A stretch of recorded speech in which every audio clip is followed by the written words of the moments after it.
The entire plot of Plants vs. Zombies 2, every world, every time period, every boss fight, exists because a grown man wanted to eat his taco again. Not a magic taco, not a cursed one, not even one with supernatural properties, just a really good taco. So the universe forms, Big Bang, stars ignite, planets cool, the whole cosmic show. And then 30 minutes later, the first zombie appears. The PvZ wiki timeline just states this, like it's completely normal information, matter of fact.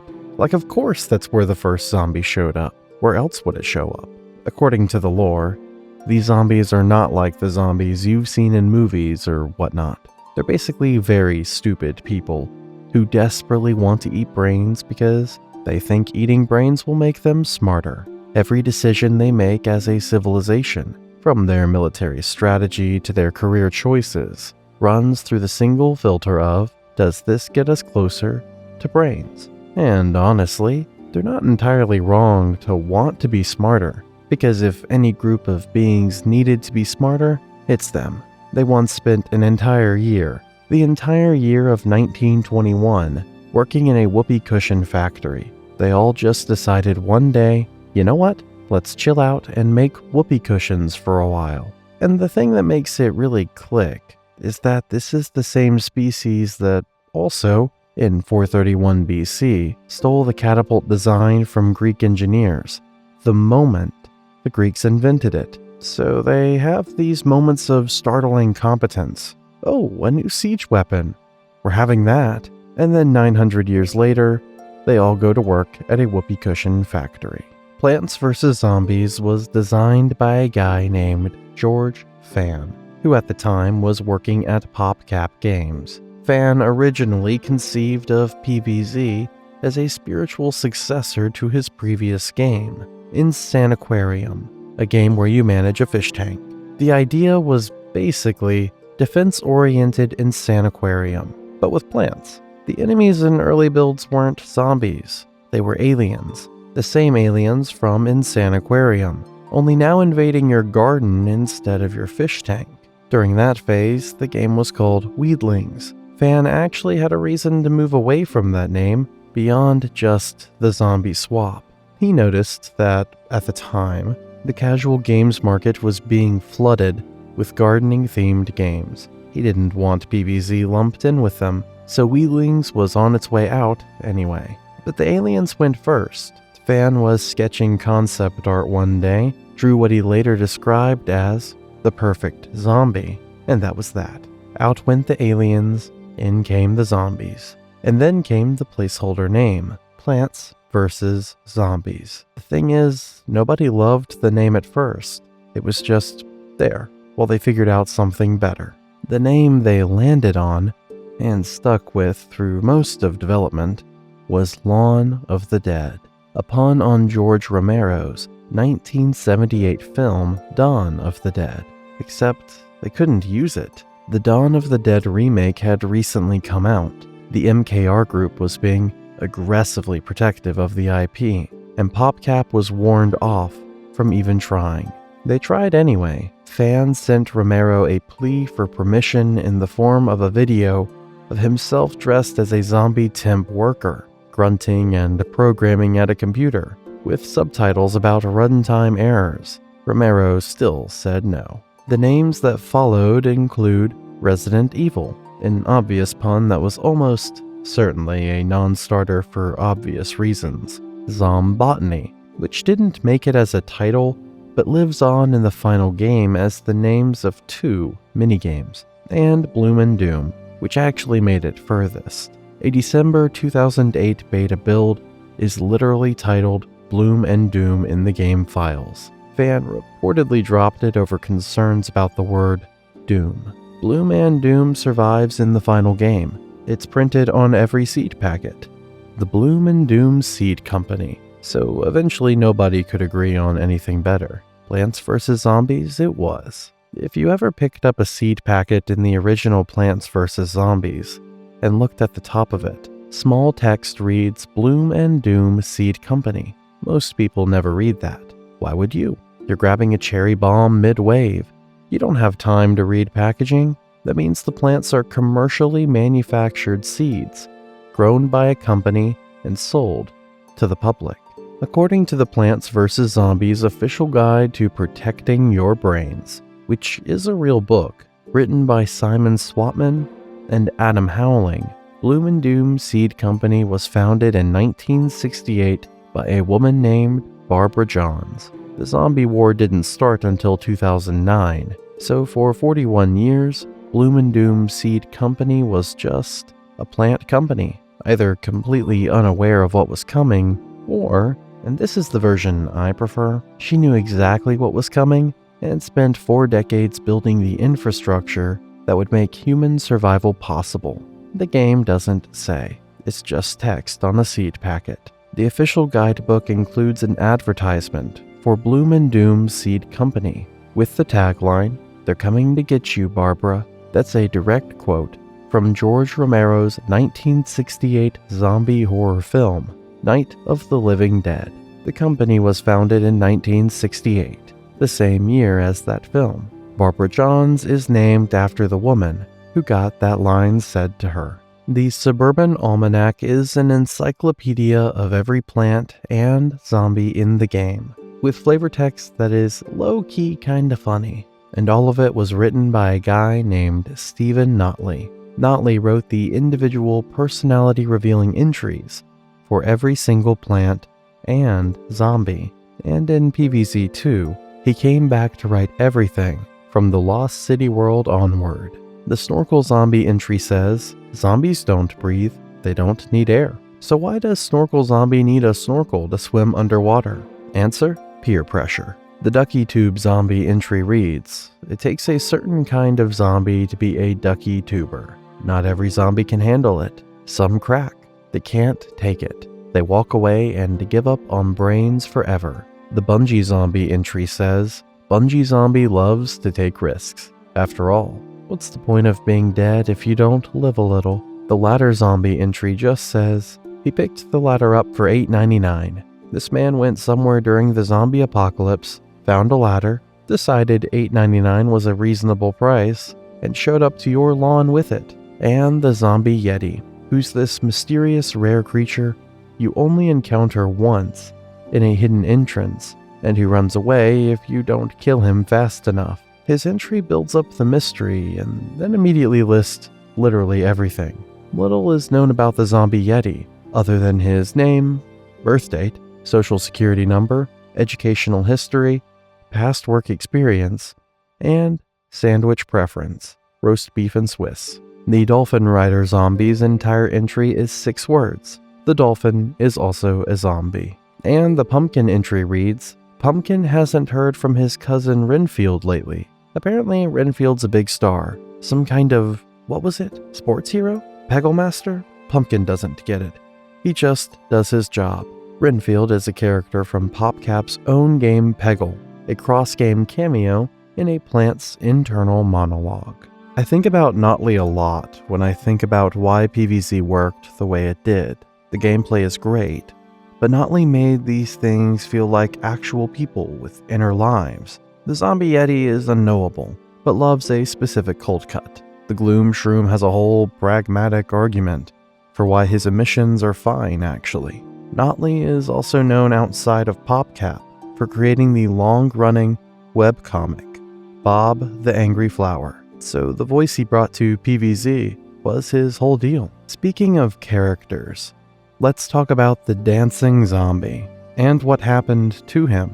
When Plants vs. Zombies dropped on May 5th, 2009, PopCap just fully put Michael Jackson in the game in what seemed like a direct homage to Michael Jackson Thriller. Moonwalking, single white glove, red jacket, jerry curl, summoning 4 backup dancers in a cross pattern around him. The game's own almanac had this cheeky little disclaimer saying, "Any resemblance between Dancing Zombie and a person's living or dead is purely coincidental." That is the most bold-faced lie ever printed in a video game. And here's where it gets tragic. The original Dancing Zombie was in the game before Michael Jackson's death. but only by about 51 days. So PopCap suddenly found themselves in the awkward position of having a zombie caricature of someone who had just died. Not a great look. Michael Jackson's estate just left it there for over a year. They let it cook for 14 plus months and then decided to say something. The estate's argument was that the zombie too closely resembled Michael Jackson, and PopCap basically said, "Yeah, fair enough," and pulled it. Here's the thing though, PopCap wasn't legally obligated to remove it, and probably would have won in court. They just didn't want to deal with the legal fees. Sometimes the juice ain't worth the squeeze, you know? The replacement, now called Disco Zombie, came with the Game of the Year edition on July 11th, 2010. Orange afro, white bell-bottoms, platform shoes, and a dead goldfish inside those platform shoes. Adding a dead goldfish in his shoes is so deranged, thinking about it. Oh hey, if you've made it this far, maybe hit subscribe. I post more stuff like this pretty regularly. It's free to do, and if you ever change your mind, you can just undo it. No big deal either way. Alright, moving on. Let's talk about the man himself, Crazy Dave's full legal name. And I cannot stress enough how much thought went into this, is Christopher David Blasing III. This is the third Christopher David Blasing. His father was Christopher David Blasing II. His grandfather was Christopher David Blasing I.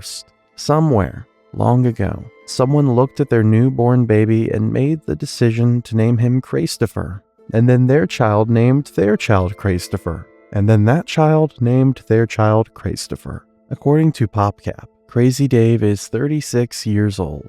He is a 36-year-old man who wears a saucepan on his head by choice, has a documented habit of eating food off the floor, sells plants out of the back of a Toyota Corolla, once traded a literal diamond for a taco, and has somehow also invented time machines, a robot dinosaur, and a sentient car. Another thing is that Crazy Dave is based on a real guy. Dave's character is inspired by former PopCap Games employee David Rorrell. The sandaled feet are Rorrell's. The scruffy facial hair is Rorrell's. The car stuffed with board games that doubles as a shop, also Rorrell's thing.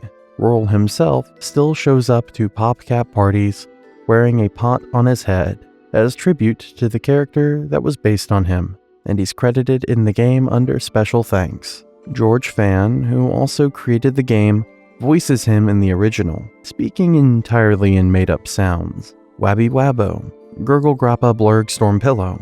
But Dave actually speaks perfect English. He just doesn't. He has his own language, and his niece Patrice understands most of it. The gibberish stuff is a lifestyle. He woke up one day, decided this was who he was going to be, and has never once looked back. We need to talk about Dr. Zomboss, and specifically about the absolutely unhinged chain of events that created him. It all began with a science fair. Crazy Dave showed up with something remarkable he had built, a pea shooter, the world's first weaponized plant, a living thing that could load, aim, and fire projectiles. For a school science fair, this man was not messing around, and he won. Edgar George Zomboss, at this point, still just Edgar, lost to him, and according to the PVZ timeline, this single event changed the entire trajectory of his life. He didn't go, well, better luck next year. He went home, and he decided he wanted absolute dominance, starting with the local subdivision, and eventually scaling up from there. This man needs to touch some grass. To his credit, though, he didn't just throw a tantrum and give up. He enrolled in a zombie institution for higher learning for low deeds, which is apparently a real accredited institution in this universe, studied death, and earned a doctorate in thanatology in only 2 years. Thanatology, for the record, is the academic study of death and the emotions surrounding it. And then on May 5th, 2009, the same day PVZ launched, Dr. Zomboss officially declared war. So just to recap the full journey, lost a science fair, enrolled in evil grad school, got a PhD, built a giant killer robot, raised an army of the dead, declared war on a suburb, all because of a science fair. Here's the thing about Dr. Zomboss. On paper, he's the big, terrifying end boss. Giant exposed brain, controls an undead army, pilots a massive robot, once tried to miniaturize an entire city to put it in a model train set. And then you find out he keeps a swear jar. In the Garden Warfare comics, Zomboss keeps a swear jar, which means he swears enough that he needed a system, which means he also made rules about the swearing, which means somewhere in between plotting world domination, he sat down and went, I need to be better about this. He's also reportedly a great cook. An NPC in Garden Warfare named Grumpy Stumpy will tell you this unprompted if you talk to him. Now, here's where it gets kinda tragic. Zomboss is allergic to over 74,000 plants, including chompers, pea shooters, cacti, and walnuts. Those are basically the exact plants he fights in literally every single conflict he's ever had. He's also allergic to mammoth fur, which is particularly unfortunate considering one of his zombots is a giant woolly mammoth mech. According to signs in the Seeds of Time map, Zomboss was born in the year of the naked mole rat, which means the PvZ universe has its own zodiac sign, but a whole different story. He also runs a company called Zomboss Inc., and nobody knows what it does. And finally, his middle name, George. You'd think it was named after George Fan, the guy who created the whole game. Nope, Fan actually confirmed it was accidental. George just sounded like a great middle name for a zombie overlord. Before Zomboss was a world-ending supervillain with a giant brain and a robot army, he was just a guy trying to figure out his career path. A free Comic Book Day 2024 short story called The Origin of Zomboss, released by Brain Z Entertainment Film Crew, documents all of it. His first job was as a cowboy. He went by Zom Haas, rode gargantuars like horses, and wrote cowboy ballads. During his cowboy days, he met a character called Old Phil. His second career was as a sailor, going by Zom Boat, but he had to quit because he got chronically seasick, though he did meet a zombie named Tugboat during this era, who became one of his most loyal assistants, so the seasickness wasn't a total loss. His third job was as a loss prevention officer at a store. He went by Zom Loss. His job was to prevent theft.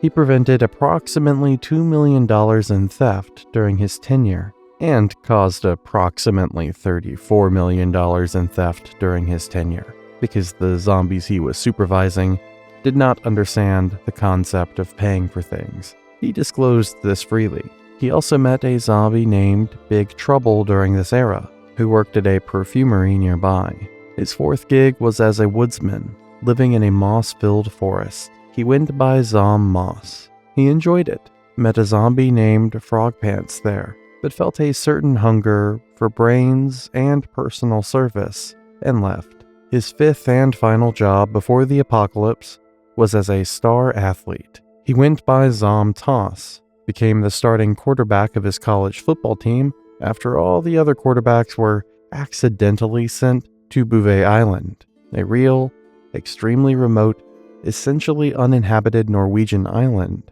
in the South Atlantic Ocean, and only later confessed to having arranged this. He was the starting quarterback by default. He won games, and then he got bored, because he couldn't enjoy beating a team he'd already gutted before kickoff. Many of the football zombies from his Zomtoss era still follow him, because they don't understand the game is over. For those who don't know, Zombies on Your Lawn is the end credits song for the original PvZ. The song plays after you beat the game for the first time. It's sung by the Sunflower. It's almost lullaby-like, and it's about how she would prefer if the zombies would just not.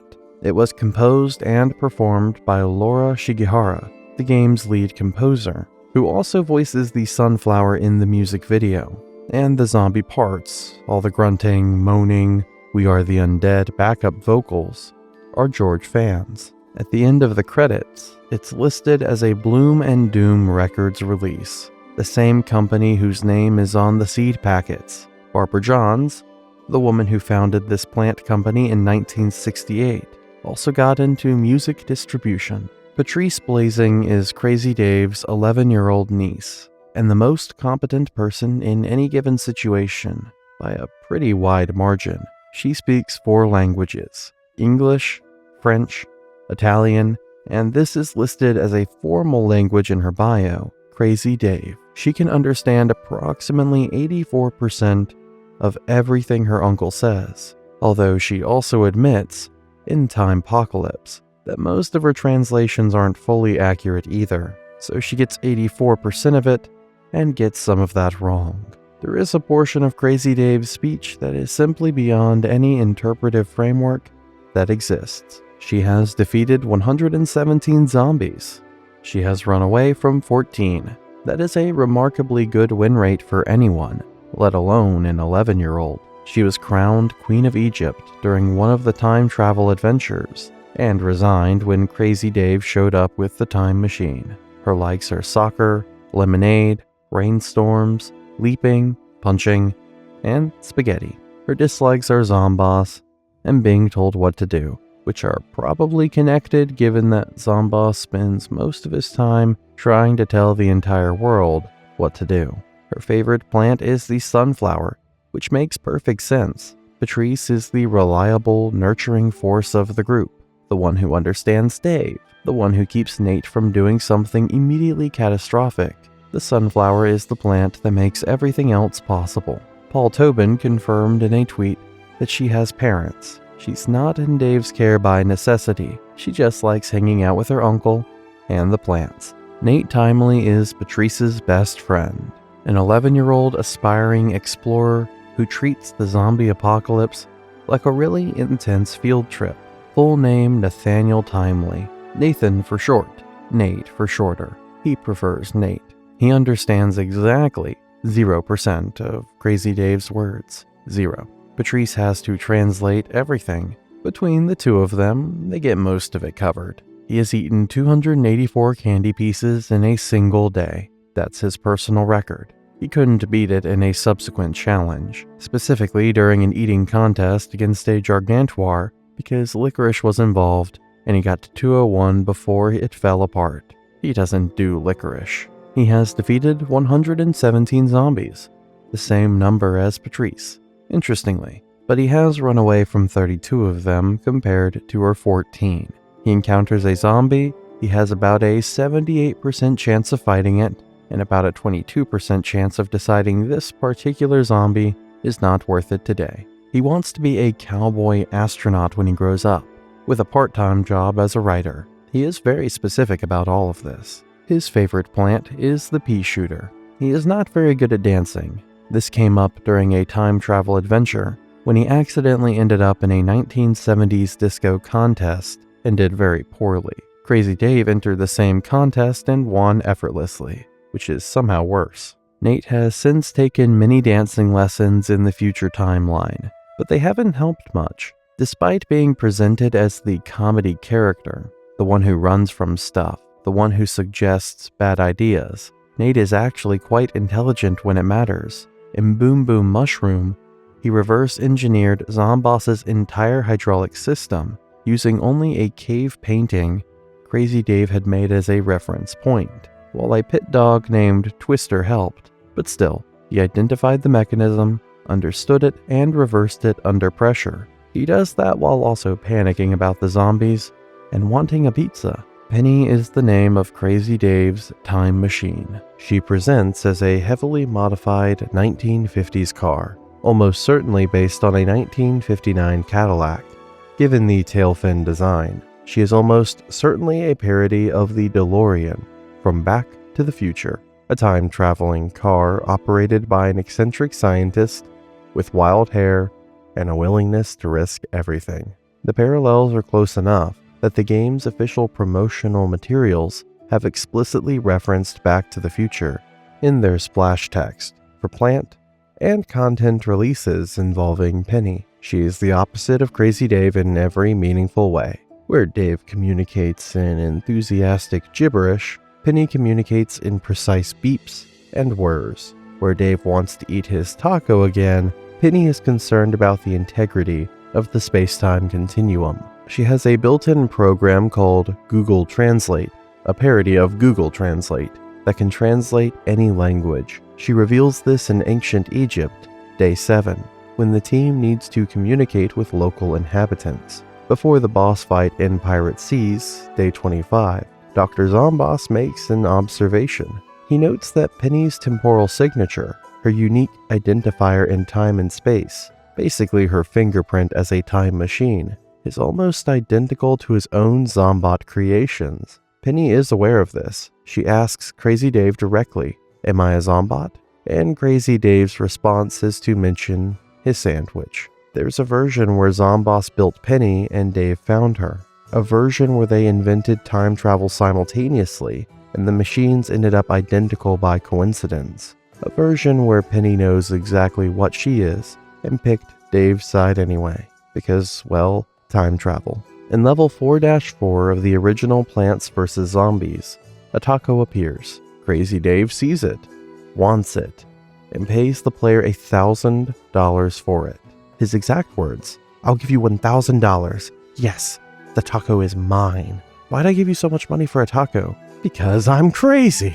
But at the very end of Plants vs. Zombies, after the player defeats Zomboss and saves the neighborhood, there is a small epilogue sequence. The player gets some hot sauce. Crazy Dave borrows it for his taco. He eats the taco. The taco, for the record, is vegetarian. He confirms this later by pointing to the tofunky still in his beard as evidence. And then PVZ2 opens with him wanting to eat it again. And it's that specific taco. And since he can't uneat the taco and eat it differently, and he can't get an identical taco, the only possible solution in his mind is to travel back in time to before he ate it and eat it again. So he and Penny go back, overshoot completely, and end up in ancient Egypt around 2500 BC, which is not near the taco at all. And Zomboss's forces are also there, because Zomboss has been tracking Dave's movements and shows up wherever Dave does.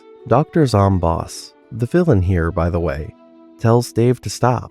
Actually multiple times, Zomboss argues that this quest is creating a catastrophic time paradox, specifically that if Dave successfully re-eats the taco, his past self would have no reason to time travel, which means the present Dave would never have existed to re-eat it, which means reality collapses. And as much as we would hate to admit he is right, Crazy Dave ignores him entirely. His response to being told he's destabilizing the space-time continuum is, "You have no credibility." At the end of the game, on modern day, Day 34, Zomboss tells Dave to give up his hopeless dream of a long-ago taco, declaring it gone forever, and then hands him a replacement. Not a taco with a waffle on the side, a taco with a waffle in it. Dave's response is that it can't be.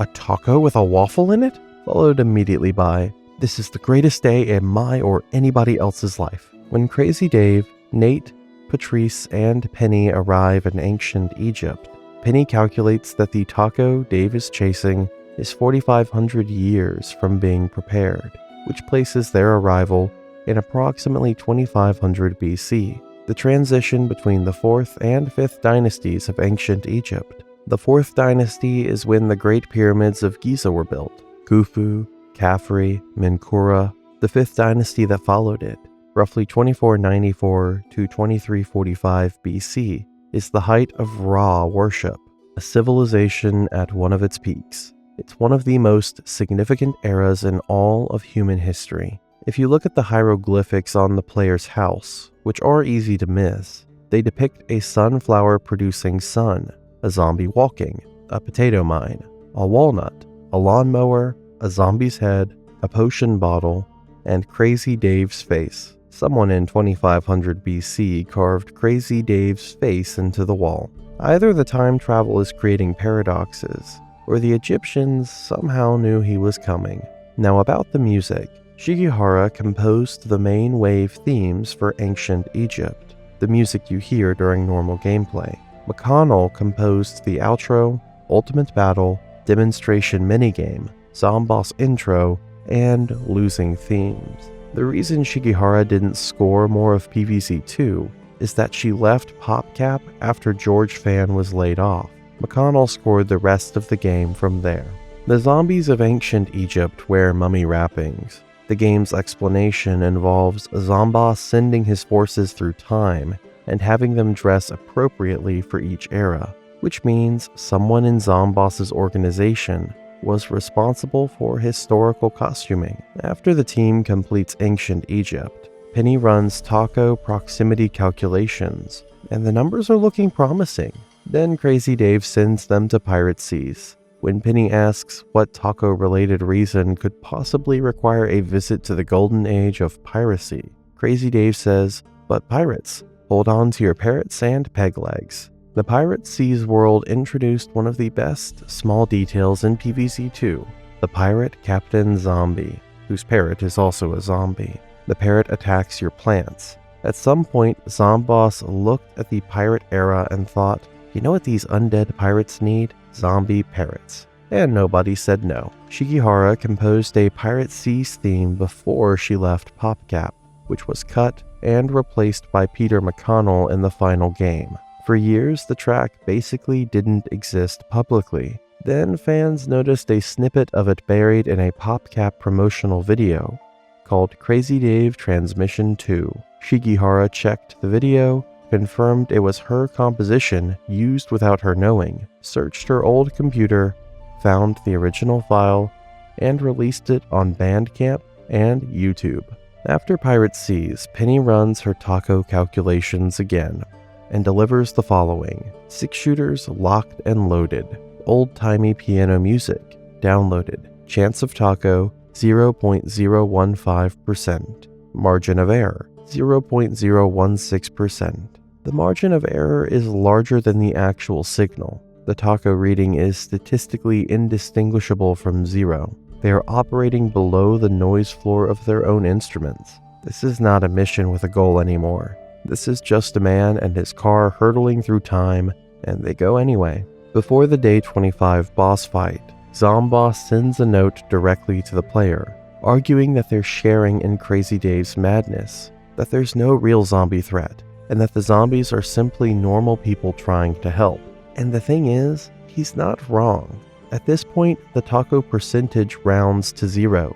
The stated reason for being in the Wild West is nothing. Crazy Dave's response to all of this is to predict that Zomboss is probably going to say, "There are no spoons." After the level, he triumphantly announces that no spoons were used, then immediately clarifies that spoons do in fact totally exist. This is the man you are following across time.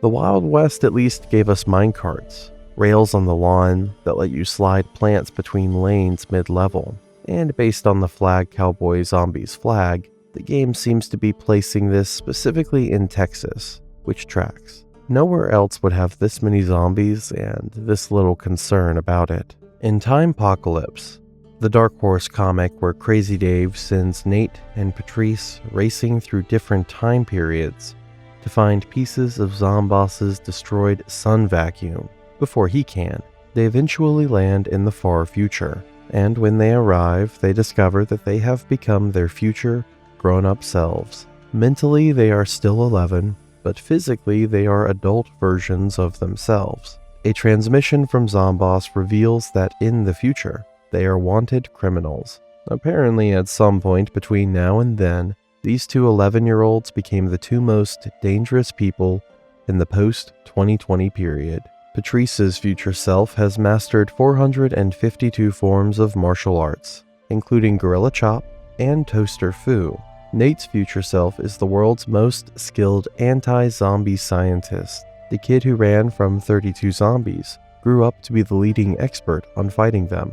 He also wears a t-shirt that says Dance Champ 2023. He never stopped trying, which also means he won a dance contest in that future. The situation escalates until Nate wires an EMP into the future's broadcasting infrastructure and shuts down every zombie weapon simultaneously. Then they grab what they came for and time travel out before Zomboss can regroup. Back in the game itself, Far Future takes place in the 24th century, year 2323, where zombies have mastered brain extraction and mass-produced advanced tech and weaponry. And the world's signature mechanic is power tiles, electrically charged squares that, when multiple plants are placed on matching ones, spread the plant food effect to all of them simultaneously without spending extra plant food.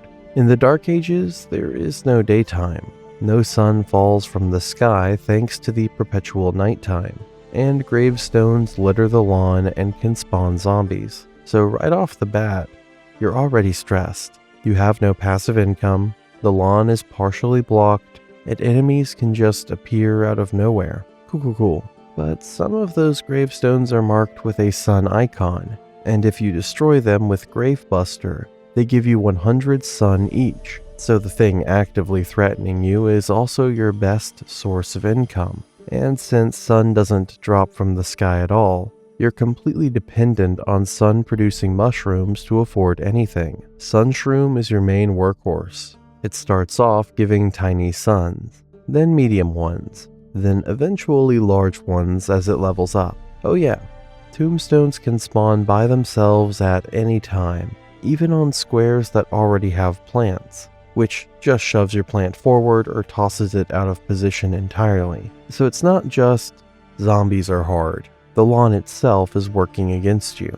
Now the zombies. Oh boy, the zombies. The Dark Ages roster isn't really about raw durability, it's about special abilities. Most of these enemies aren't that tanky, but they will absolutely destroy your whole strategy in an instant if you're not paying attention. Night Zombie is probably the most iconic one. Full plate armor, absorbs an enormous amount of damage, and the only real counter is using Magnet Shroom to rip the helmet off first. Then there's Cavalry Zombie, a night zombie riding a zombie horse with a lance, who charges down the lane and then launches his rider off the horse once he hits a plant, leaving a lance stuck in the ground that blocks that tile entirely. Jester Zombie is a menace. He spins constantly and reflects any projectile shot at him, sending them flying back at your plants. So every pea shooter, every cabbage, every kernel you fire are bouncing right back. You basically have to use fume shrooms which shoot gas instead of projectiles, because the Jester has no answer for that. And then there's the Wizard Zombie. He can transform your plants into sheep. Useless sheep. And when that happens in a wave with knights and jesters already on the field, yeah, it's a lot. The boss is the Zombot Dark Dragon, which breathes fireballs that hatch imp dragon zombies and creates scorched tiles that you can't plant on for a few seconds. The music is inspired by Baroque and medieval compositions, with a harp as the main instrument, which slaps. It's one of the best world themes in the game. The Neon Mixtape Tour is set in the 1980s. Crazy Dave, who is 36 in the present day, claims to remember this era from his childhood. Sure, Dave, we believe you. The whole world runs on one mechanic we call jams. The music changes at any time during a level, and whatever's playing directly affects zombie speed and unlocks specific abilities for specific zombies, but only while their jam is on. There are 7 total: ballad, punk, pop, rap, metal, 8-bit, and power ballad. Here's how they actually work. The metal jam makes zombies move at 125% speed and causes the hair metal gargantuar to create a sonic blast that can instantly destroy a plant across the entire lawn. The punk jam speeds zombies up even faster and enables the punk zombie to kick plants into other plants. The pop jam slows all zombies down. It's the only jam that actually helps you. The rap jam does not change zombies' speed at all, but triggers MC Zombie's microphone spin to instantly destroy all non-defensive plants around it in a 3x3 area. The 8-bit jam causes arcade zombie machines to produce 8-bit versions of basic zombie types from the arcade machine. And then there's the ballad jam. which tranquilizes all plants currently on the lawn. It's the only jam that works directly against the player, rather than buffing the zombies. And the game's notifications and level titles are all 80s song parodies. Sweet Zombie Oh Mine, Wake Zombie Up Before You Go-Go, Sweet Dreams Are Made of Zombie. Even the loading screen is on the bit. Jurassic Marsh. Where do I even start with this world? First, it is stated in PvZ2 that Crazy Dave evolved from the flowers in Jurassic Marsh, which raises questions. Many questions. Questions about what exactly Crazy Dave is. Questions about the biology of the PvZ universe. Questions about whether evolving from flowers is a metaphor or is meant literally.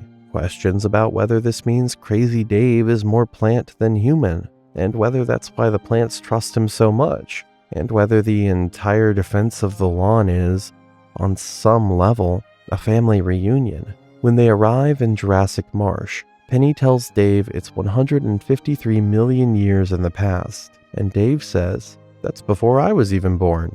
Which, okay Dave, yeah, being born is one way to put it, but if he evolved from the flowers that exist in this marsh, does that mean he's watching his own ancestors? Are the plants in his garden his distant relatives? Does he know this? Then there's the zombie problem. Humans did not exist during the Jurassic era, and yet zombies, which are supposed to be undead humans, are absolutely present and walking around.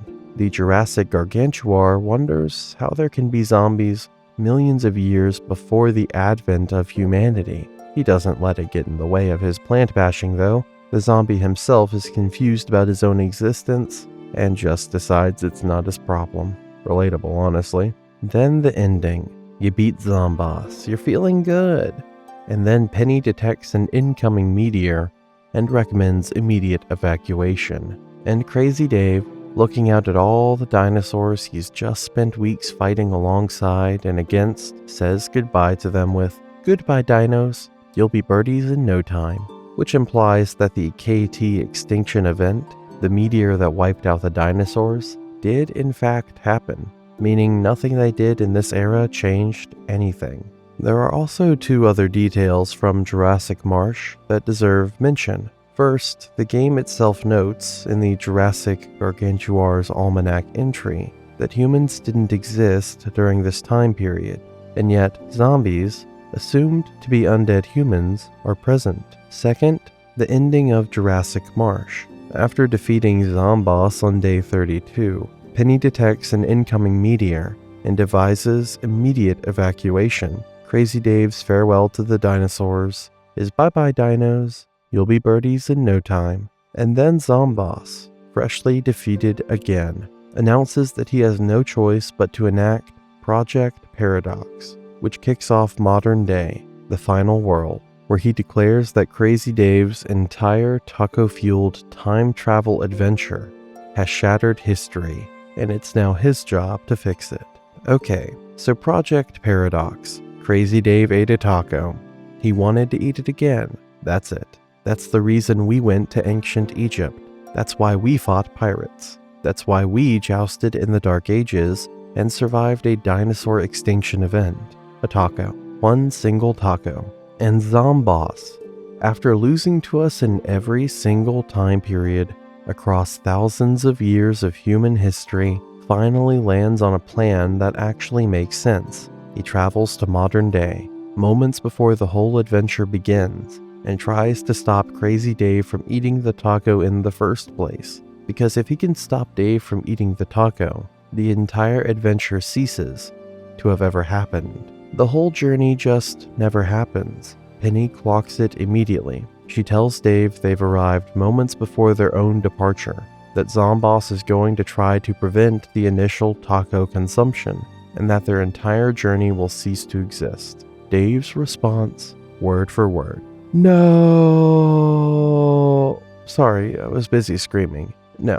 Did you say taco? He missed the entire warning because he heard the word taco. And then day 15 happens. The player finds a taco, except it's a trap that Zomboss planted on purpose. By day 32, Zomboss has had enough. He looks Dave dead in the eyes and tells him his reckless pursuit of an already eaten taco has shattered all of time, and that it now falls to Zomboss himself to restore the past, present, and future. Penny turns to Dave and asks if Zomboss might actually be telling the truth. Dave's response, again word for word, "I'm too taco-addled to care, Penny. Forward!" You defeat Zomboss, you save the timeline, and Zomboss, beaten and out of options, tells Dave to let go of his dream of re-eating the taco and presents him with the taco with a waffle in it.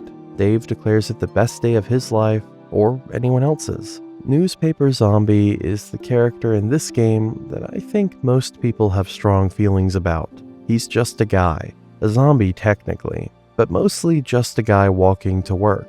He's got his newspaper, he's doing his crossword, he's minding his business, and then you shoot peas at him and destroy everything he was looking forward to.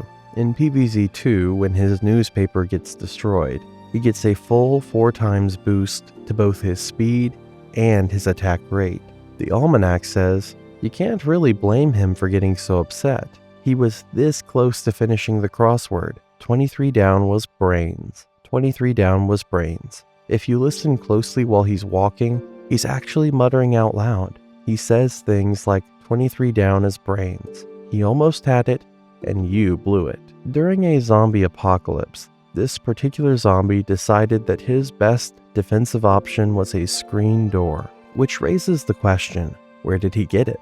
Well, he got it from the last inexpertly defended home he visited, after he ate the homeowner's brains. He is the only zombie in the entire Suburban Almanac whose entry explicitly confirms he previously ate someone's brains. Conehead likes to party. Buckethead was once hailed as a zombie genius for the bucket strategy, but hasn't had a new idea since. Ladder Zombie picked up his ladder for $8.99, but Screen Door Zombie, his entry is a confirmed fatality with property theft as an afterthought.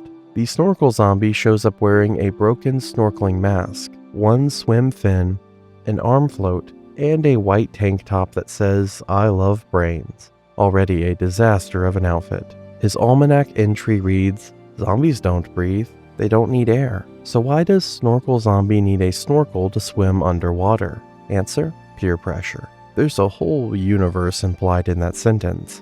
A zombie was going to attack a pool area lawn. The other zombies had snorkels, and so he got a snorkel, even though it does nothing for him physiologically. He cannot suffocate, he doesn't need to breathe. That snorkel is purely social. He got it because the other zombies had one and he wanted to fit in.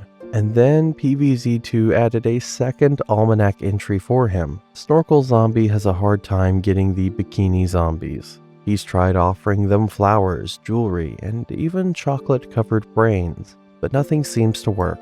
They just can't seem to see past the snorkel on his face. He got the snorkel because of peer pressure. He can't take it off because it's now the first thing anyone notices about him, and it's affecting his romantic life. He is also the only zombie in the entire franchise whose almanac entry involves flirting, and it's not going well. The Dolphin Rider Zombie rides a dolphin through the pool, jumps over the first plant he encounters, dolphin and all, and then continues on foot.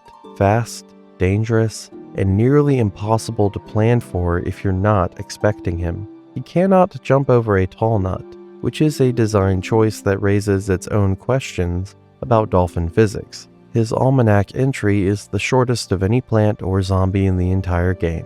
The complete text, in full, is, "The dolphin is also a zombie." The dolphin committed to the zombie agenda without being asked about it in any of the game's other dialogue.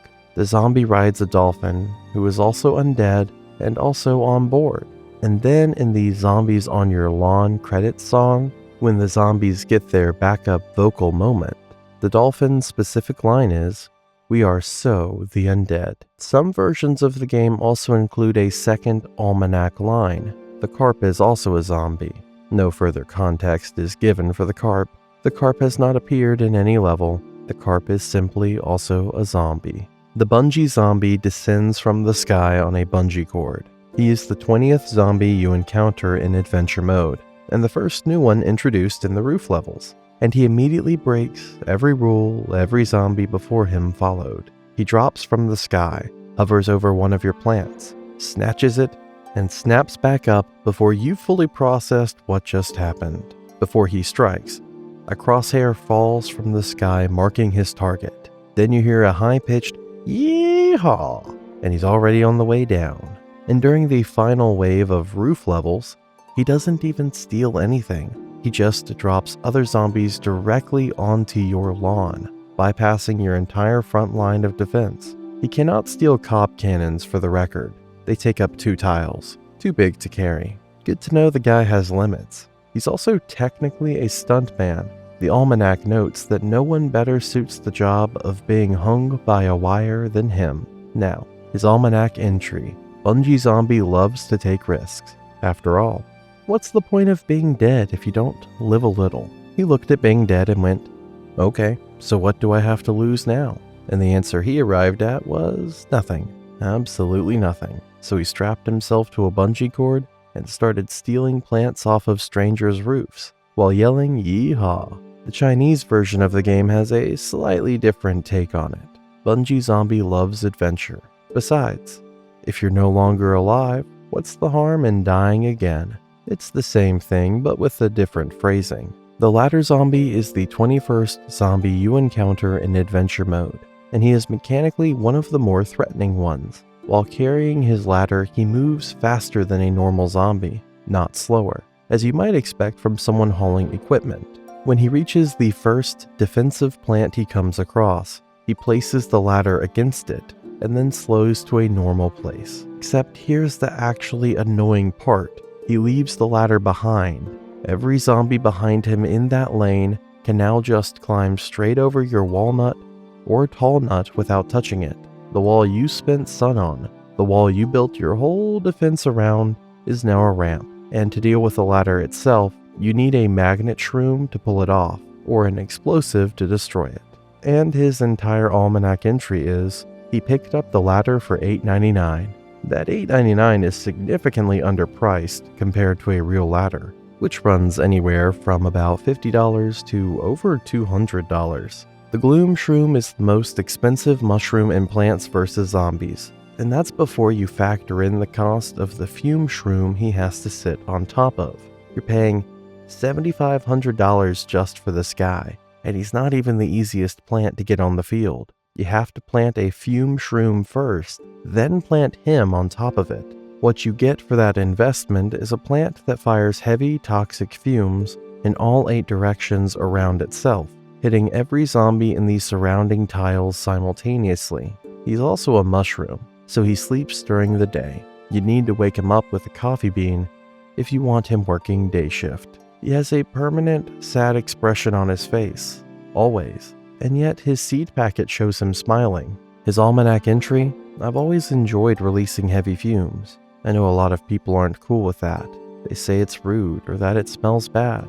All I can say is, would you rather have your brain eaten by zombies? The fumes are unpleasant, he knows, and he's not going to apologize for it, because the alternative is zombies eating your brain. And somehow nobody ever brings that up when they're complaining about the smell. His description for PvZ3 literally says, he may look a little down, but he also looks up, left, right, and diagonally. No matter what direction life goes, Gloom Shroom always keeps the same expression. The Dark Horse Comics. So the origin story of these comics is kind of chaotic in the best way, and I feel like nobody really talks about how this whole thing came together. Dark Horse started publishing the Plants vs. Zombies comic series in 2013, written by Paul Tobin and illustrated by Ron Chan. When Tobin took the job, only the very first game had been released, meaning his reference material was literally just plants shoot at zombies who march in straight lines across a backyard. So he did what any reasonable person does when he's handed almost nothing. He built everything himself. He needed a bigger setting, so he created the city of Neighborville. Then he started working with Crazy Dave as a main character, and immediately hit a wall. The guy is incomprehensible, so he invented Patrice Blazing, Crazy Dave's niece, specifically because someone in the story needed to actually understand him. And then Patrice needed a friend to fight zombies with, so Nate Timely came along, and the whole thing just kind of snowballed from there. The most interesting creative call Tobin made, though, was he deliberately stayed away from the origin of zombies, believing it would diminish the mystery and the fun of the project. And honestly, across 12 plus years of comics, he never budged on that. Time travel, underground cities, zombie circuses, shrinking rays. The series goes everywhere, and the one thing it never touches is where the zombies actually came from. Now, how did this all actually get started? PopCap had already seen Tobin's work, his Marvel Adventures run in particular, and thought he'd be perfect. So when editor Philip Simon brought the project to him, his name was already attached, and Ron Chan's origin story, which is maybe even better. Philip Simon got the idea to bring Chan on as an artist after running into him at a Halloween party, where Chan was wearing a pea shooter costume. The series has since sold millions of copies, and Tobin has described it as one of his major lifetime projects, one that's still going, all because a guy showed up to a Halloween party in the right costume. The first Plants vs. Zombies comic, Lawn Mageddon, opens like a horror movie. A sanitation worker in Neighborville hears weird noises in the sewers, goes down to check, finds what looks like a dead end, and then the wall cracks open and a digger zombie comes through, followed by a full zombie horde. Then it cuts to Nate Timely, who is about to climb up to his treehouse, hears something inside, grabs a hockey stick, and discovers Patrice Blazing, who is just poking around up there. Nate swings the hockey stick. Patrice punches him in self-defense. They both apologize, they introduce themselves, and then zombies show up. From there, it's Crazy Dave's house, where it turns out he's been sitting on a genetically modified plant army this whole time, just waiting.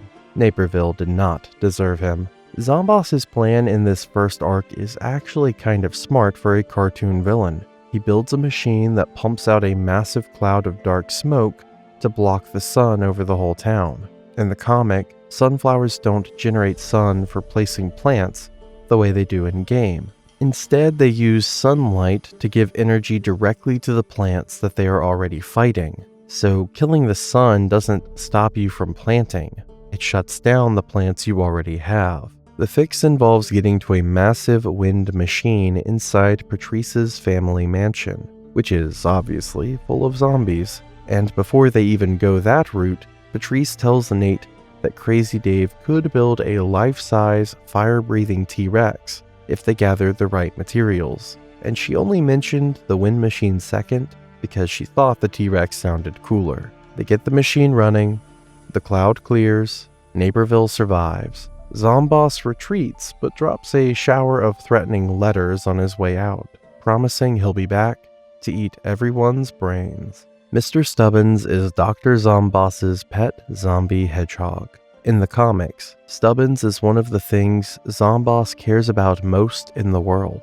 He becomes Zomboss's second in command and his favorite zombie, outranking every other member of the undead army. Mr. Stubbins is also the smartest zombie in existence. Mr. Stubbins is the only zombie in the entire army allowed to eat Pop Smarts, Zomboss's brain-flavored snack that every other zombie desperately wants. He has his own shoe car, a shoe with a steering wheel, which he drives around. He only says one word, squick, but he can pilot vehicles, build robots, and has recurring dreams of overthrowing Zomboss and becoming king of all zombies. As a running gag throughout the series, he is occasionally seen reading books about how to overthrow your boss. Mr. Stubbins originally belonged to the Anti-Bully Squad, specifically to Greg Ganchuar, a Gargantuar who is one of the 3 members of the squad. The Anti-Bully Squad is a trio of zombies: Greg Ganchuar, an imp named Stilts, and a zombie named Mr. Grim Brim, who were all victims of Zomboss's bullying back at Zomboss University. Zomboss took over their dorm room, stole their lunch money, stole their lunch chair, stole their lunch box, stole the lunch table, and stole the entire lunch room. They organized specifically to oppose him, and even managed to strip him of his doctorate in thanatology. Mr. Stubbins didn't get stolen so much as acquired. After the anti-bully squad's plan fell apart at the end of Bully for You, Zomboss managed to claim Stubbins as his own. 1 week later, he and his new hedgehog were already inseparable. Mr. Stubbins was already scheming. He has dreams of the throne. He has the books. He has the ambition. But Zomboss dotes on him completely and doesn't notice. Zomboss built a sun vacuum, a machine designed to absorb all sunlight and shut down the plant army for good. One of his own minions shoves a box of Pop Smarts into the machine and destroys it, scattering the pieces across time and space. So now Nate, Patrice, and Crazy Dave have to time travel to recover all the pieces before Zomboss does. They fight dinosaurs, deal with zombie mummies, and win a disco dance contest along the way. But the piece that matters for this story ends up in the Pirate Seas era, buried in the treasure of a human pirate named Chestbeard. He is named specifically for the giant patch of chest hair that resembles a beard. Patrice sneaks around trying to get the treasure and gets caught directly by Chestbeard. She stalls long enough for the Chompers with her to steal the treasure and pull her out. They barely make it. Back in the present, Crazy Dave reverse engineers all these sun vacuum parts into a sun magnifier, a machine that instead of blocking sunlight, supercharges it, empowering all the plants to enormous size and strength. But they need time to build it with Zomboss already at the door, so they use the time machine to freeze the zombie army mid-invasion and just finish the machine and do other stuff, mundane activities, while a frozen undead horde stands perfectly still outside when time unfreezes. The giant, supercharged plant army obliterates everything. Zomboss gets captured. Victory! To celebrate, they order a pizza. Patrice opens the door. It's Chestbeard with the pizza. He got lost in time during the Pirate Seas events, washed up in the present, needed work, and got a job as a delivery driver. Nate invites him in and they all eat together. Zomboss has been making enemies his entire life, and some of them are very, very patient. The anti-bully squad is a trio of zombies: Stilts, Mr. Grim Brim, and Greg Ganchuar, who were all victims of Dr. Zomboss's bullying during his college years, and dedicated themselves to making him pay for it. They built up institutional power inside the zombie college system slowly and deliberately, until they had enough standing to do what they came to do: strip Zomboss of his doctorate in thanatology, which they did. And as far as the comics show, he never got it back. Stilts wants revenge because Zomboss took over their entire dorm room and gave him nothing but a shelf to sleep on. Mr. Grim Brim wants revenge because Zomboss stole his lunch money, his lunch chair, his lunch box, the lunch table, and the whole lunch room. Greg Ganchuar wants revenge because Zomboss gave him a tattoo of himself on his own back while he was sleeping. Also, Zomboss bullied them with spiders. When they finally make their move and bully for you, they came prepared. They had already stolen Zomboss's toenail clipping collection, his DVDs of his favorite TV show, and filled Ziggy, his pet goldfish bowl, with piranhas, all before Zomboss even knew they were in town. Their actual plan was to kidnap Zomboss, poach his zombie army by offering better working conditions, and take over Neighborville themselves. They capture Zomboss twice, steal his army, and operate out of a headquarters with a giant sign that reads, Anti-Bully Squad Citywide Takeover HQ. But don't tell anyone, okay? They almost pull it off. Zomboss ultimately outsmarts them by the extremely simple method of closing a door before their army could come help them. And then 1 week later, Zomboss shows up at their college and invites them to play dodgeball with a wrecking ball. The hedgehog, Mr. Stubbins, ends up with Zomboss at the end of all this and never gets returned. The anti-bully squad keeps showing up across later volumes: Constructionary Tales, Dream a Little Scheme, Faulty Fables, and more. Zomboss's scheme in this arc is called Zomboss's Secret Plan for Raising a Zombie Army Underground, and then swallowing the entire city of Neighborville whole. The only thing that can stop it is a boom boom mushroom, a rare variant of the doom shroom that, unlike a regular doom shroom, actually survives its own explosions, which means it can be used strategically rather than as a one-and-done sacrifice. The problem is that finding one means going underground, specifically into a location called the Caves of Moderately Certain Doom and a few unpleasant odors. Whoever named these caves understood the assignment. This is where Twister comes in. Twister is a truffle snuffle, a rare Guatemalan pig dog / dog pig that Crazy Dave won at a bard game. The comic does not resolve whether she is more pig or more dog, and this is treated as an open question.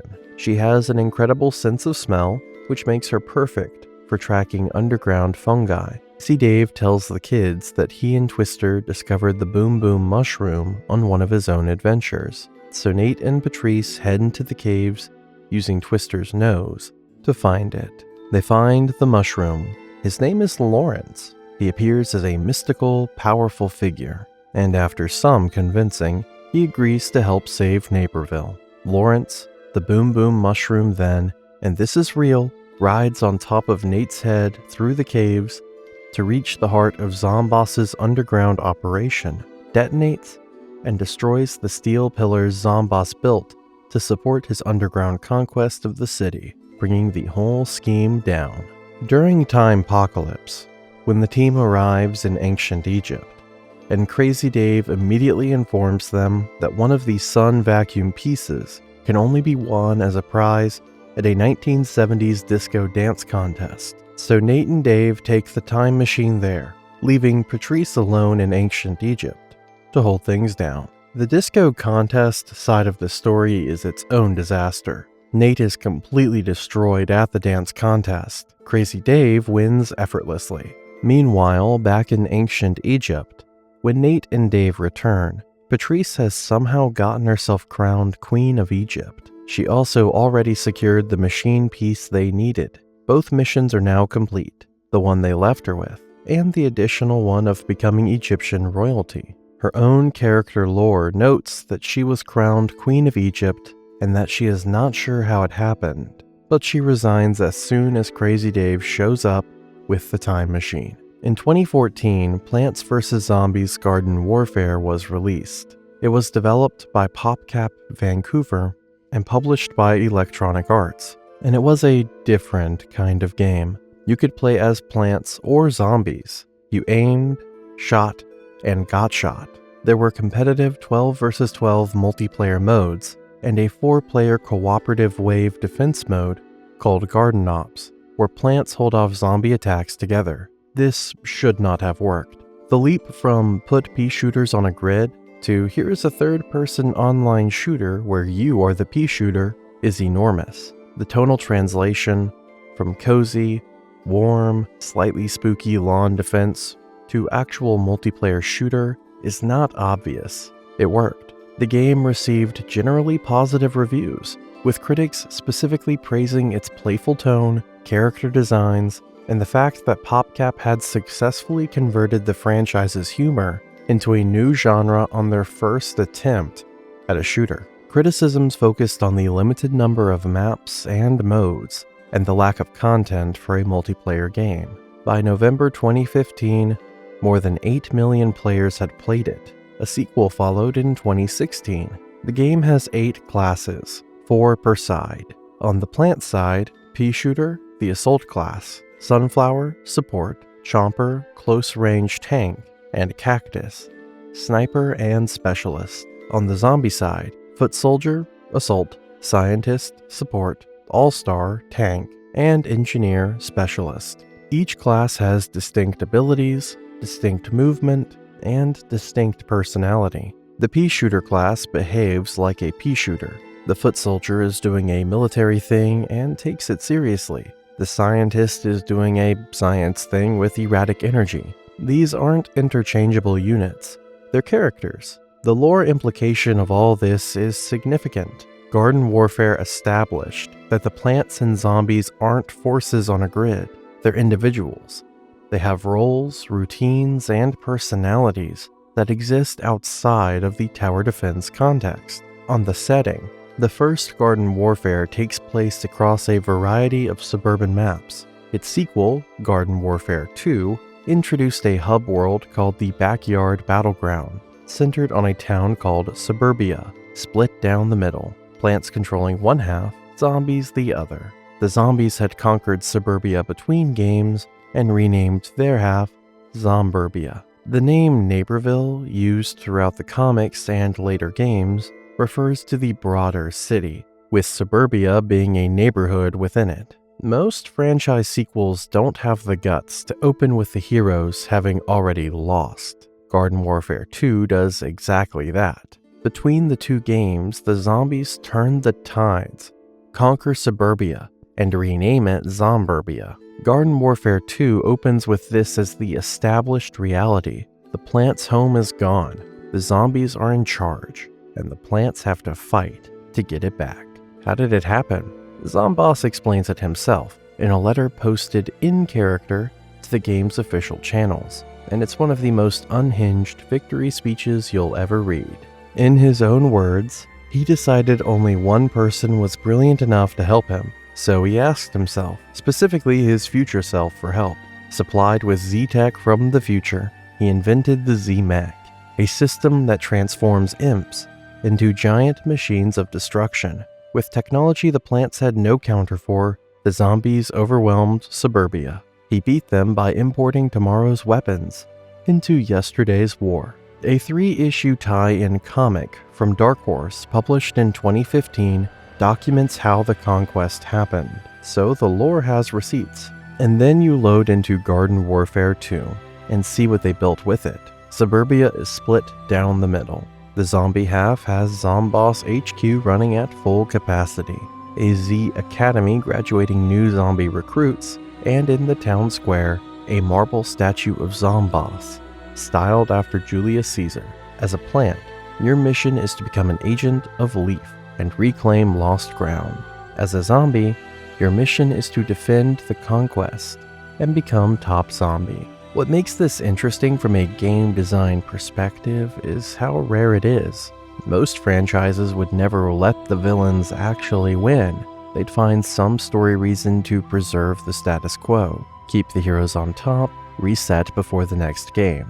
Garden Warfare 2 instead commits. The loss happened. It has a mechanism and a geography, and now the heroes have to earn it back. It treats the defeat as real. The plants didn't just stumble, they got outmaneuvered by a man who called his future self for military advice. And now they're insurgents fighting to reclaim a neighborhood that has a Julius Caesar Zomboss statue where the park used to be. After Garden Warfare 2, after fighting their way back into Zomburbia, after reclaiming Suburbia block by block from an army that had put a Julius Caesar Zomboss statue in the town square, the plants won, and their solution to the zombie problem was to trap the entire zombie army in a smell jar. Battle for Neighborville picks up after the events of Garden Warfare 2, with the plants having presumably won the battle for Zomburbia again, and trapped all of the zombies in a smell jar. The plants had control of Suburbia again, and humans didn't have to worry about their brains being eaten, until the zombies escaped. On September 1st, 2020,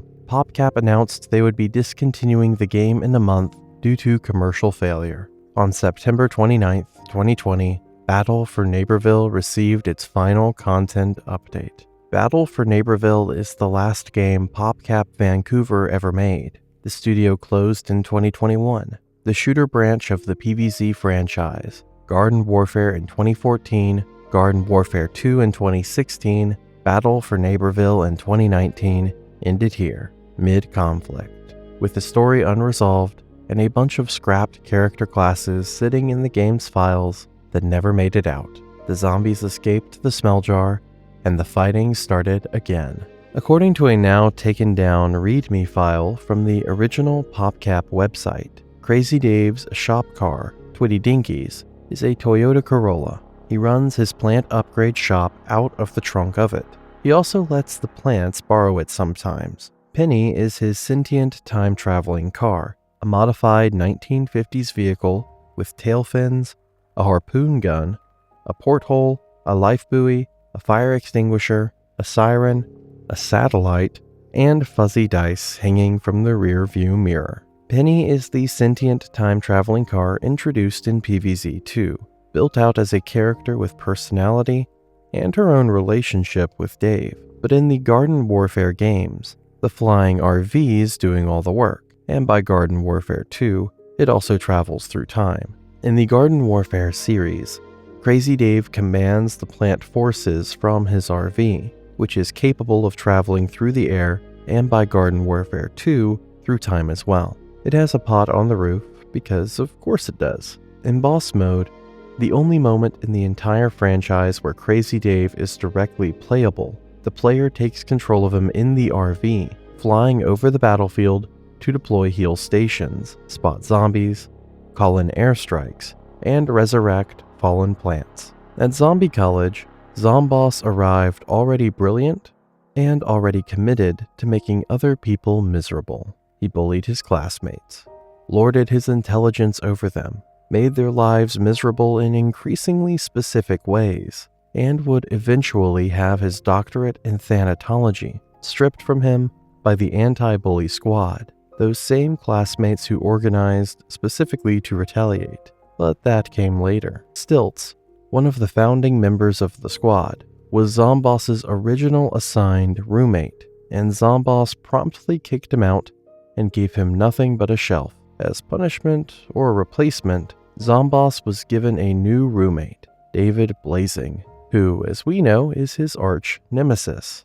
And Dave's hobby was gardening, so the room was full of plants. So Zomboss was stuck in a dorm full of plant life with the one person he had decided was his nemesis, surrounded by plants, unable to escape either of them. Also, Zomboss stole a fellow student named Pokey Peekin-Nose's thesis and presented it as his own, which sent Pokey into a years-long spiral of directionlessness as he tried and failed at jobs including fast food clerk, city librarian, neurologist, dog walker, and food critic. So the academic crimes extended well beyond the anti-bully squad. The Catapult Zombies Almanac entries are some of the finest world building in the entire franchise, and I say this without a hint of sarcasm. In the original game, his entry reads, "Of all the things Catapult Zombie could launch with his catapult, basketball seemed like the best and most obvious choice." There's also an alternate version of that entry for the Meatloaf variant.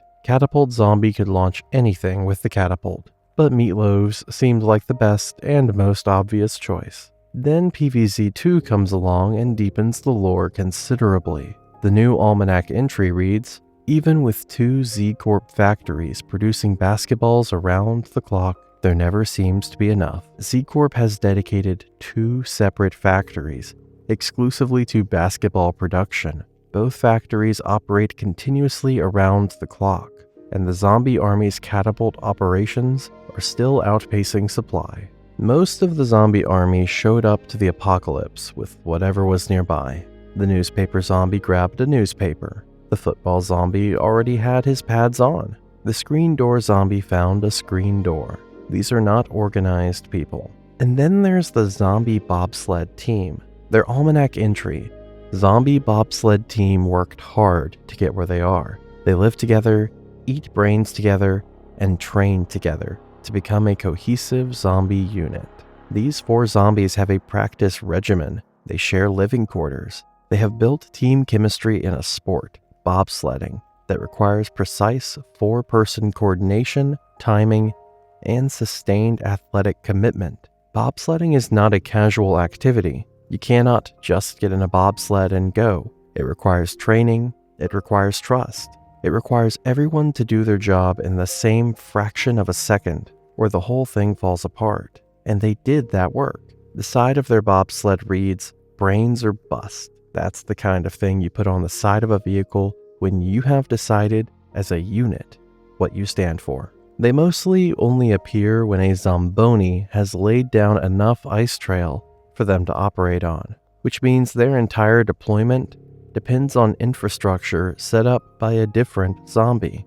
They have standards, and will not just show up on any lawn. The ice has to be right. You know how Garden Warfare 2 has that sticker book? It's basically the game's almanac, where you can read little bios for every character you unlock. Most people just ignore it. But if you actually sit down and read through it, you find stuff like this. Tennis Star is a rare all-star variant, which already makes him easy to overlook. But his sticker book entry is one of the funniest things hidden in that game. It reveals that as a young zombie, he watched Dr. Zomboss, the big bad villain of the entire franchise, get his butt handed to him by a tennis ball machine.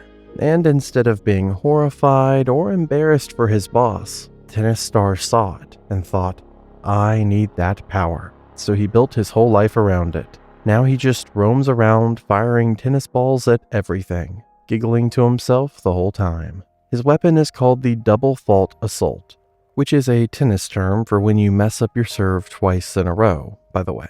And he's faster than basically every other all-star variant. All of it traces back to one weird, humiliating moment for Zomboss that this random zombie kid happened to witness and took way too seriously. The fact that this is just tucked away in a menu most players never read makes it even better. The devs wrote an entire character motivation around Zomboss getting cooked by sports equipment and didn't make a big deal out of it at all. Okay, so George Fan is putting together the team for what would become Plants vs. Zombies, still called Lawn of the Dead at the time, and he needs an artist. He gets 3 candidates, 3 different people with completely different vision for what this game's whole look could have been. The 3 guys' names were Enrique Cortz, Sergio Lobato, and Derek Yu. None of them got the job. Here's how that happened. Rich Werner, who was between projects at PopCap at the time, heard through the grapevine that the San Francisco studio was working on this game and hadn't locked down an artist yet, so he just asked if he could throw his hat in the ring. He played the version of the game that existed, thought it was super crazy and funny, and asked if he could submit his own take on what it could look like. Fans said sure. Once fans saw what Werner had come up with, and saw it animated and running in-engine by programmer Todd Simple, it was a done deal. And Werner says he hasn't worked for another game designer since that day. So that was that. The 3 candidates were out. One of them, Enrique Cortz, still made it into the game. He ended up as the background artist, so his work is literally in every level, just not the characters. And then there's Derek Yu. In 2008, the same year Plants vs. Zombies was in its final stretch of development, Derek Yu released Spelunky as a freeware game. It blew up. It became popular almost immediately for its challenge and its completely fresh take on the platformer genre. Then the Braid creator John put Derek in touch with Microsoft, and they rebuilt the whole thing for Xbox Live Arcade, releasing it in 2012. Spelunky sold over 1 million copies, won a ton of awards, and spawned an equally acclaimed sequel. It's one of those games that basically defined what a roguelike platformer could be, and people are still playing and talking about it today. You probably remember the first time a Gargantuar showed up in Plants vs. Zombies. Giant zombie, telephone pole, imp on his back, immediately ruined your entire lawn. But here's something most people playing that game had absolutely no idea about. The Gargantuar and imp were directly inspired by a duo from Mad Max Beyond Thunderdome. In that movie, there's a 2-person unit called a Master Blaster. Blaster is a massive hulking giant who carries his companion Master around on his shoulders. Master is tiny, intelligent, and basically uses Blaster as both transportation and a weapon. They function as one unit, brains on top, brawn doing all the work down below. Sound familiar? The Gargantuar's unused helmet design is a direct reference to Master Blaster from Beyond Thunderdome. The imp is cast as Master, the brains, and the Gargantuar as Blaster, the brawn. That helmet never made it into the final game, but it was in the concept art, and it basically confirms that this whole dynamic was intentional from the very beginning.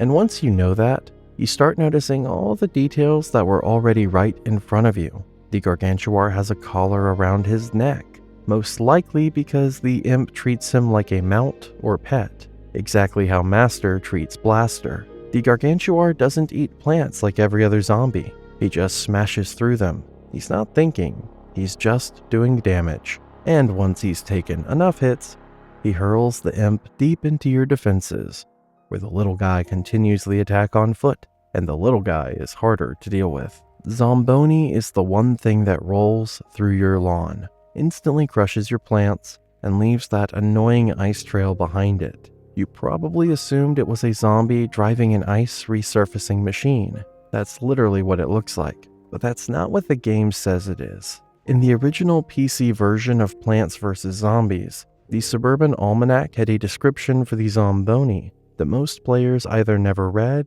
or totally forgot.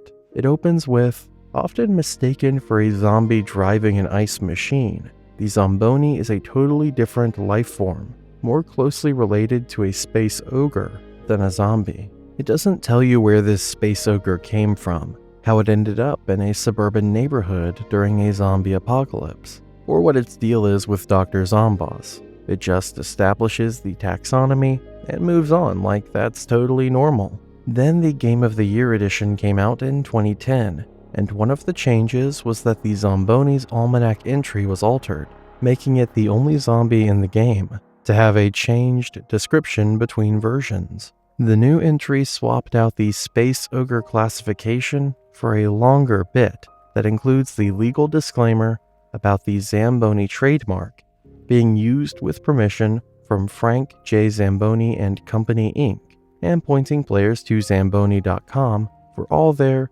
non-zombie related ice resurfacing needs. But it deleted the lore. The Space Ogre is just gone now. Most people who played the Game of the Year edition, which is what nearly everyone played, never saw that original entry at all because it was absent from that version. So you beat Dr. Zomboss. The big robot is down. The roof is clear. You survived all of it. And then a note appears on the lawn, written by the zombies in their usual terrible handwriting. And the whole game you've been getting notes from them. Pool parties, midnight snack announcements, that one note from Mom, not the zombies, and the final one just says, "Okay, you win. We don't want brains anymore. We just want to make a music video with you. Sincerely, the zombies." And then Zombies on Your Lawn plays, and the whole thing functions as both the music video and the credit sequence. The sunflower sings Shigehara's vocals, while every zombie type from the entire game dances through every environment you just fought them in. The lawn, the pool, the roof. The football zombie sings about football. The conehead zombie mentions his cone. The screen door zombie has his screen door. Everyone gets a moment. And yes, Crazy Dave shows up, being carried by a bungee zombie, still wearing his pot on his head, even though it literally fell off when the bungee zombie grabbed him moments earlier in the final level. The whole thing is just sweet, in a way that's hard to explain. You just spent the whole game trying to stop these things from eating your brains, and then for exactly one song, everyone stops fighting and puts on a show together. Plants vs. Zombies has this puzzle mode section called iZombie, where you play from the zombie side. You spend sun to deploy zombies against a set of plant defenses and try to eat the brains at the end of each row. It's actually a really fun little strategy puzzle, but the setup for it, the in-universe explanation Crazy Dave gives you, is where things get weird. His exact words at the start of the first level: "The zombies asked me to help them practice invading houses. I told them it'd be okay as long as no plants were harmed. So I put a bunch of cardboard cutouts on your lawn. Have fun." Here's the thing though. The cardboard plants function exactly like real plants in every way. They shoot at zombies, they block, they operate on all the same rules. The only difference is that they look like cardboard. And the game just never addresses this. Nobody pulls Dave aside and says, "Hey, you just gave the zombie army a training simulator built on the actual layout of your own defenses." He sets it up, says have fun, and leaves. You then spend multiple levels optimizing zombie deployment strategies against plant formations on behalf of the same army that spends the entire rest of the game trying to eat your brains.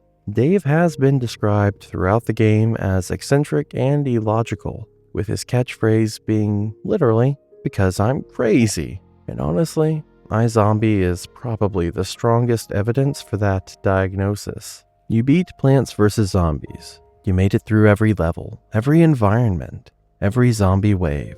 Dr. Zomboss is in his giant robot, all of it. And then you open the Suburban Almanac, and there's still a silhouette staring back at you, slot 26 out of 26, which is the only zombie you never actually encountered. The Zombie Yeti is the 26th and final zombie in the Almanac, and he doesn't appear during your first run of adventure mode at all.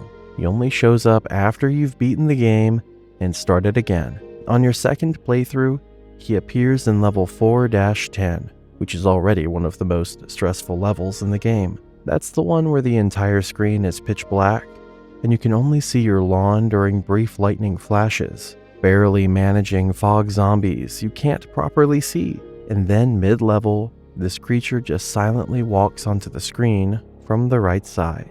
He walks slowly across the lawn for a short while before turning around and trying to leave. If he makes it back off the edge of the screen, he's just gone. Kill him before he escapes, and he drops 5 diamonds on your first encounter, 4 on every repeat, plus a bar of chocolate, making him the single most valuable regular zombie to kill in the regular game.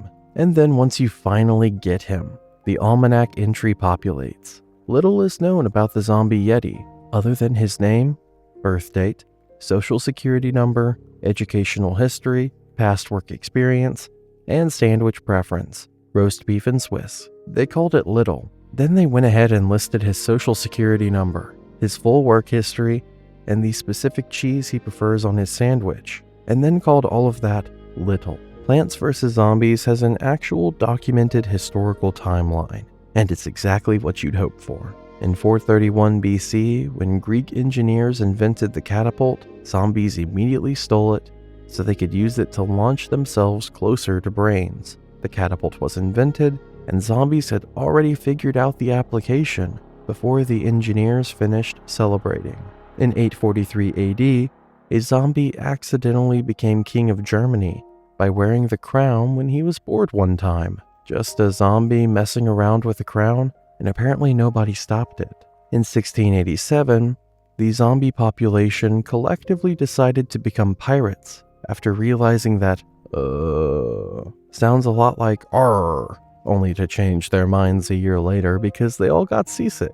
Then 1921, the zombies mellowed out that year, and all decided to go work in a whoopee cushion factory. Then 1968, which is actually kind of significant. Bloom and Doom Seed Company is founded by a woman named Barbara Johns, the company that mass produces plants. This is the origin of the entire plant supply infrastructure that humans would later use to defend against zombies. Whether Barbara Johns knew what she was building toward, the timeline doesn't say. She just founded a plant company in 1968, and it ended up being the thing standing between civilization and the undead.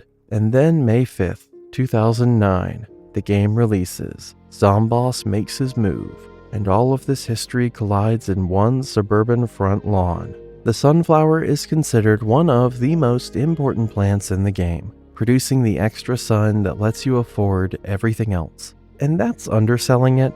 The sun does fall from the sky during the day, but not fast enough, not nearly fast enough.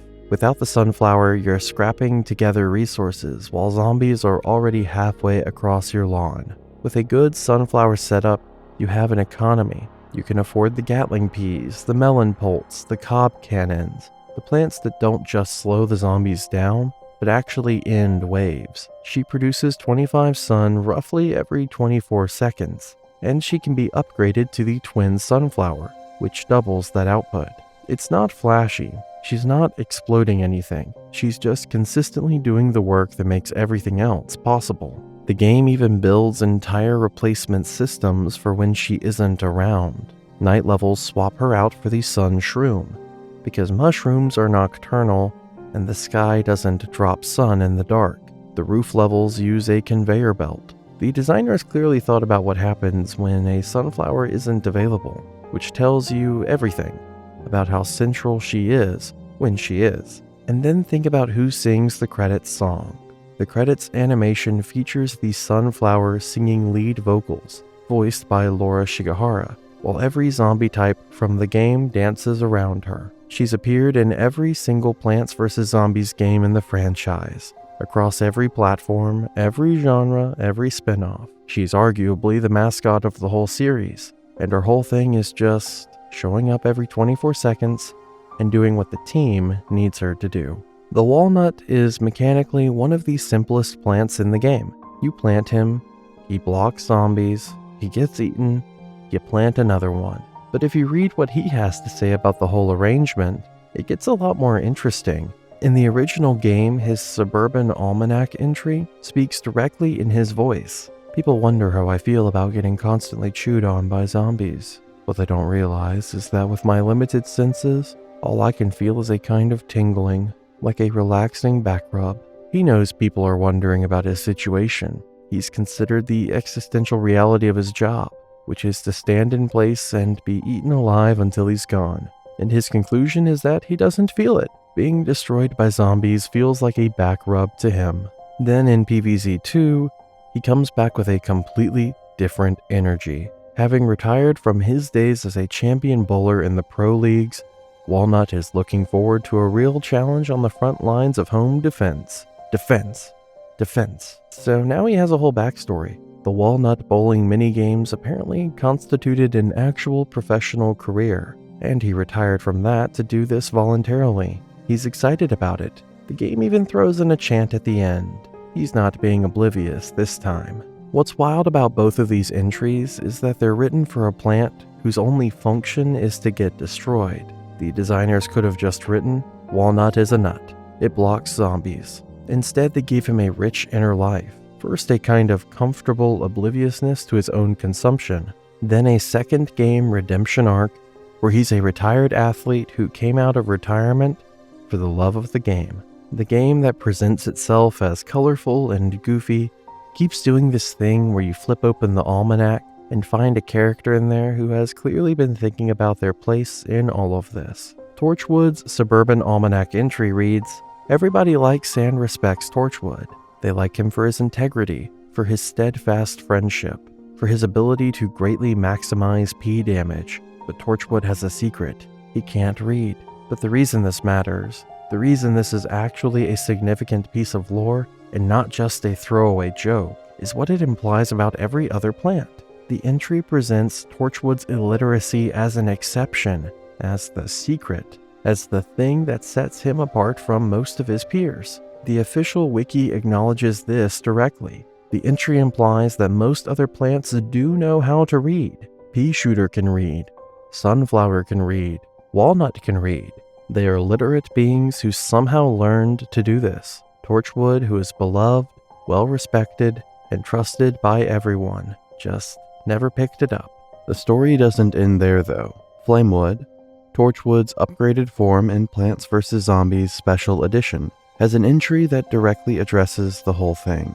It states that Torchwood became smarter by eating a fruit from the Tree of Wisdom, and in doing so became literate. And then, specifically, so the other plants would know who he was, he changed his name to Flamewood.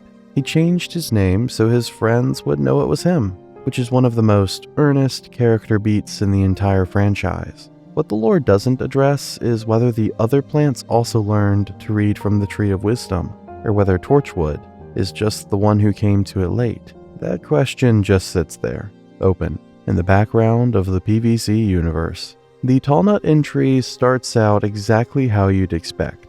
Tougher than Walnut, twice the health, and zombies can't vault over him. Solid upgrade.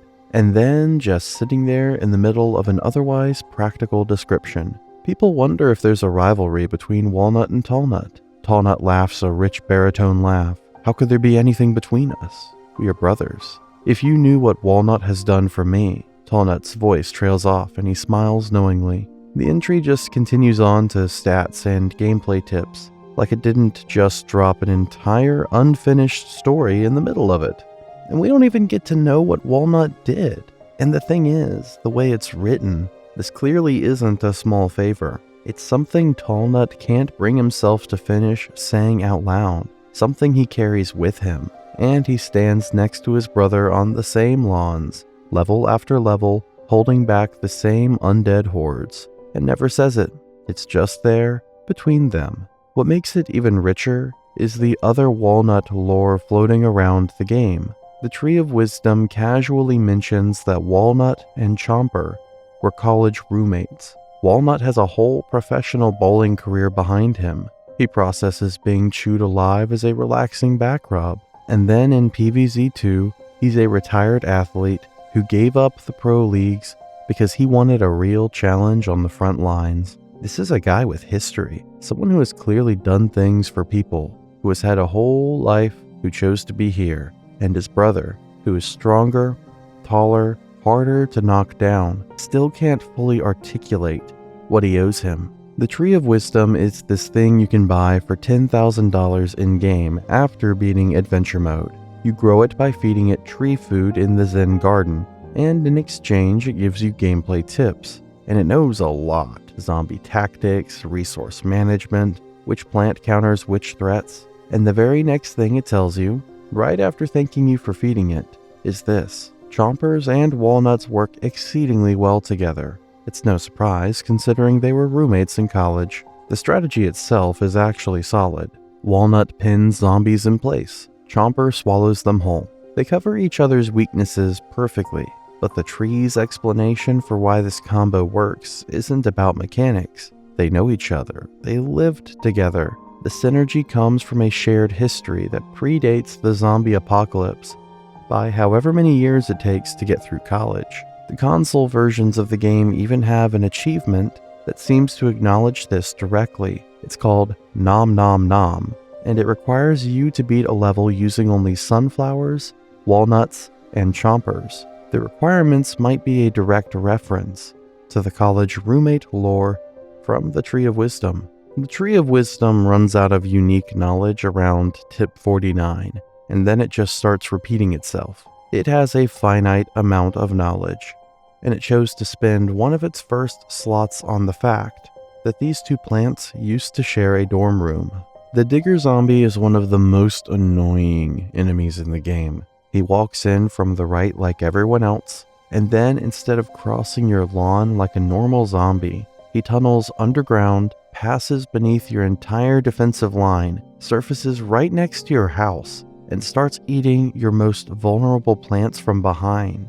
Extremely rude and extremely effective. His almanac entry: Digger Zombie spends 3 days a week getting his excavation permits in order. He's doing it legally. He's gone to the relevant municipal offices, waited in whatever line exists at the county permit desk, obtained his documentation, and ensured that his underground trespassing on your lawn is conducted within the appropriate regulatory framework. 3 days a week. That's nearly half his week spent on bureaucratic compliance. Think about what that schedule looks like. 4 days a week, he's out there invading lawns and bypassing plant defenses. 3 days a week, he's dealing with forms. He probably has a contact at the permit office by now, and someone who recognizes him, processes his paperwork without too much back and forth, and maybe even has his file pre-pulled when he walks in. The Tree of Wisdom has its own thoughts on the matter. It says, Digger zombies violate the natural order with their subterranean ways. It's only fair to use magnet shrooms to steal their mining picks. The tree isn't interested in the permits.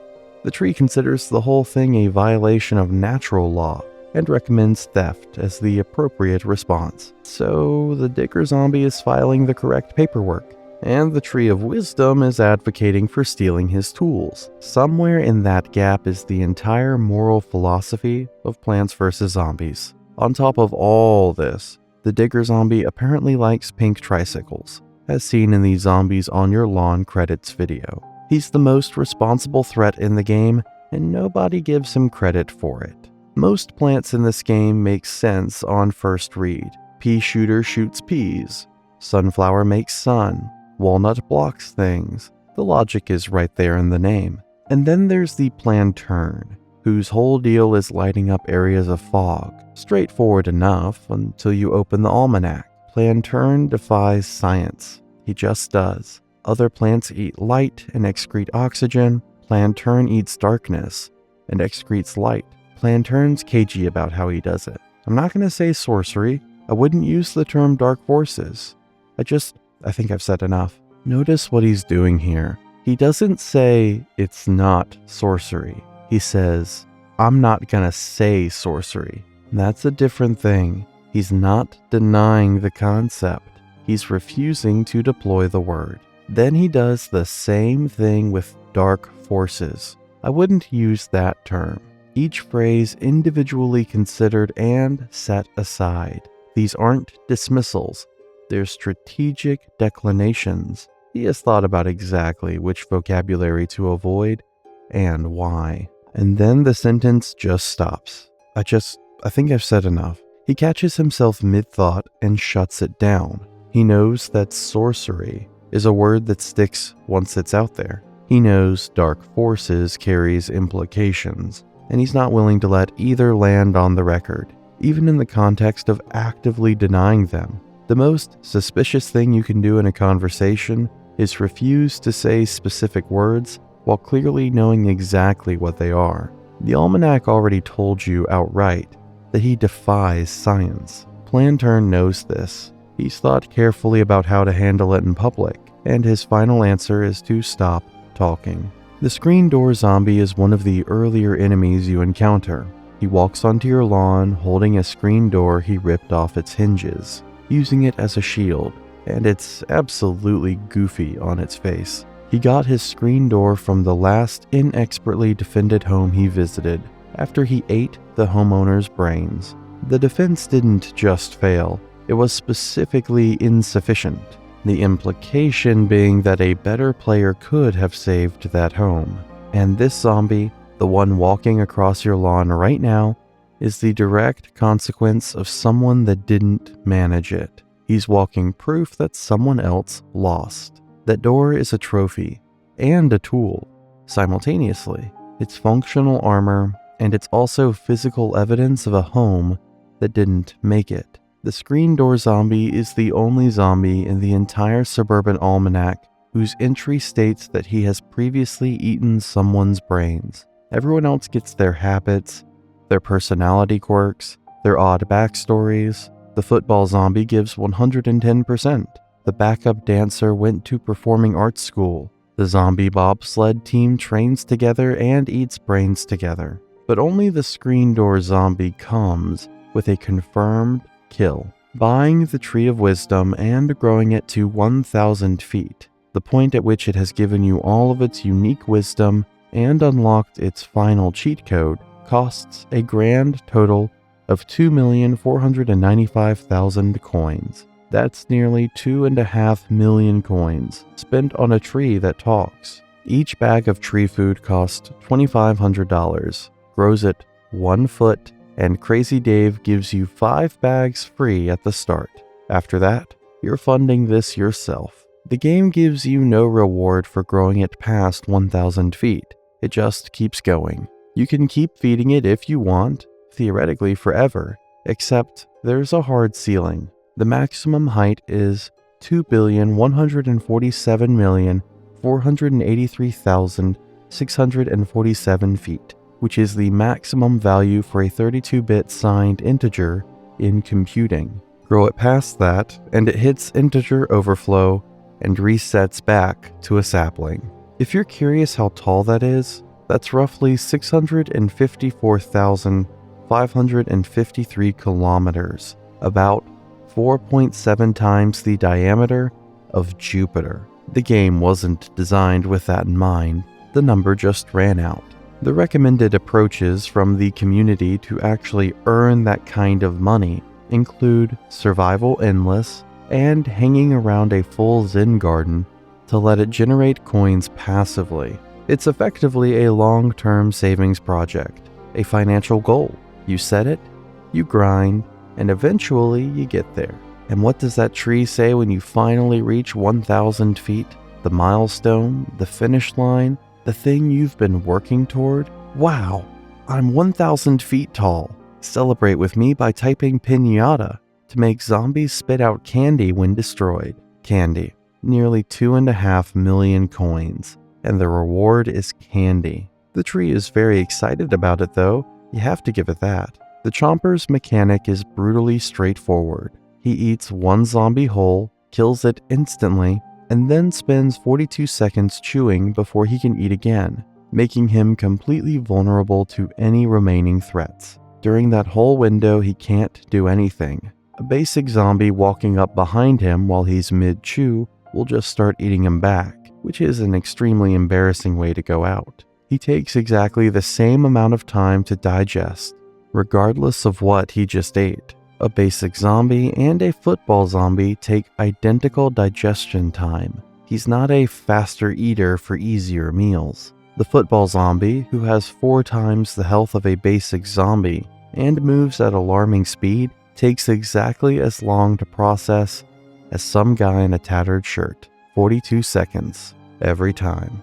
Now here's what the almanac has to say about all of this. Not a word about digestion, not a word about the chewing problem. Instead, Chomper almost got a gig doing stunts for Little Shop of Horrors, but it fell through when his agent demanded too much on the front end. Chomper's not resentful though. He says it's just part of the business. Chomper's design is directly based on Audrey II, the carnivorous monster plant from that movie. So apparently he had a real shot at being his own inspiration's stunt double. The deal was close. The agent got greedy. The project collapsed, and now Chomper is on a suburban lawn eating zombies. The fume shroom's fumes travel through the entire column, hit every zombie simultaneously, and completely bypass shields. Screen door zombies, who block almost every other attack, are completely irrelevant against him. He's really well designed, but the almanac doesn't talk about any of that. It just gives him the mic. I was in a dead-end job producing yeast spores for a bakery, says Fume Shroom. Then Puff Shroom, bless him, told me about this great opportunity blasting zombies. Now I really feel like I'm making a difference. So before all of this, Fume Shroom was working at a bakery producing yeast spores, and then Puff Shroom, free plant, costs 0 sun, disappears after a bit, generally treated as a throwaway defense option, identified him, reached out, and told him about the zombie defense opportunity. Bless him. That's the phrase he uses, not just, thanks to Puff Shroom, or Puff Shroom helped me out. Bless him. That's how you talk about someone who changed the direction of your life when you didn't even know it needed changing. And now Fume Shroom feels like he's making a difference. That's the thing he couldn't get from the bakery. Not that the bakery was bad, not that he resents it. He just didn't have purpose there, and now he does. All because Puff Shroom, a mushroom the game treats as basically free and disposable, saw something in him and made a call. In the Zen garden, there's a snail named Stinky. He slowly collects coins for you, stays awake for about 3 minutes before falling asleep, and has to be manually woken up by clicking on him. Standard little helper, nothing unusual. Except, if you feed him chocolate, he accelerates considerably and will not fall asleep for a full hour. 1 hour on the dot. And he cannot have more than 1 piece at a time. The game won't let you stack it. So you wait for the hour, then you give him another piece, then another hour. Chocolate also works on fully grown Zen garden plants, causing them to drop coins at roughly 4 times the normal rate for 5 minutes. That's actually the more strategically efficient use of it. And the Tree of Wisdom, the $10,000 all-knowing botanical advisor, the wisest entity in Crazy Dave's garden, has returned to the subject of Stinky and chocolate 3 separate times across its tips. First, Stinky the snail sure loves his chocolate, maybe loves it a little too much. You know, he won't sit still for an hour after he's had some. Then later, it's tempting to feed all your chocolate to Stinky the snail. He's such a chocolate hog. But remember, Zen garden plants like chocolate too. And separately, often the question is asked, where do you find chocolate? A better question would be, Where don't you find chocolate? It drops in every game mode. 3 tips for 3 separate occasions. The tree keeps coming back to this. It has noticed the pattern. Players funnel all their chocolate to Stinky. It has issued a formal concern, and it has returned to remind you that the plants have needs too. He's such a chocolate hog. That is the phrase the wisest tree in the garden chose to describe a snail's relationship with confectionery. The tree is not exaggerating. It is reporting the exact in-game effect with the energy of someone who has watched this happen too many times. The Tree of Wisdom is supposed to give you tactical advice about surviving a zombie apocalypse. Instead, it keeps circling back to a snail with a sugar problem. So did you know there were actually 2 separate attempts at making a Plants vs. Zombies movie, and both of them just died? Let me explain. The first one was back in 2015. Warner Brothers had a Plants vs. Zombies movie in development, with Roy Lee producing through his company Vertigo Entertainment, the same guys behind stuff like The Ring and How to Train Your Dragon. They hadn't even decided if it was going to be fully animated or a live-action hybrid, and then it just silently stopped existing. That's somehow the creepier outcome. But then there's the second attempt. In April 2022, Rich Werner revealed that a Plants vs. Zombies movie had been pitched directly to DreamWorks Animation, with a full script reading and a room full of concept art by an artist named Peter Zaslav.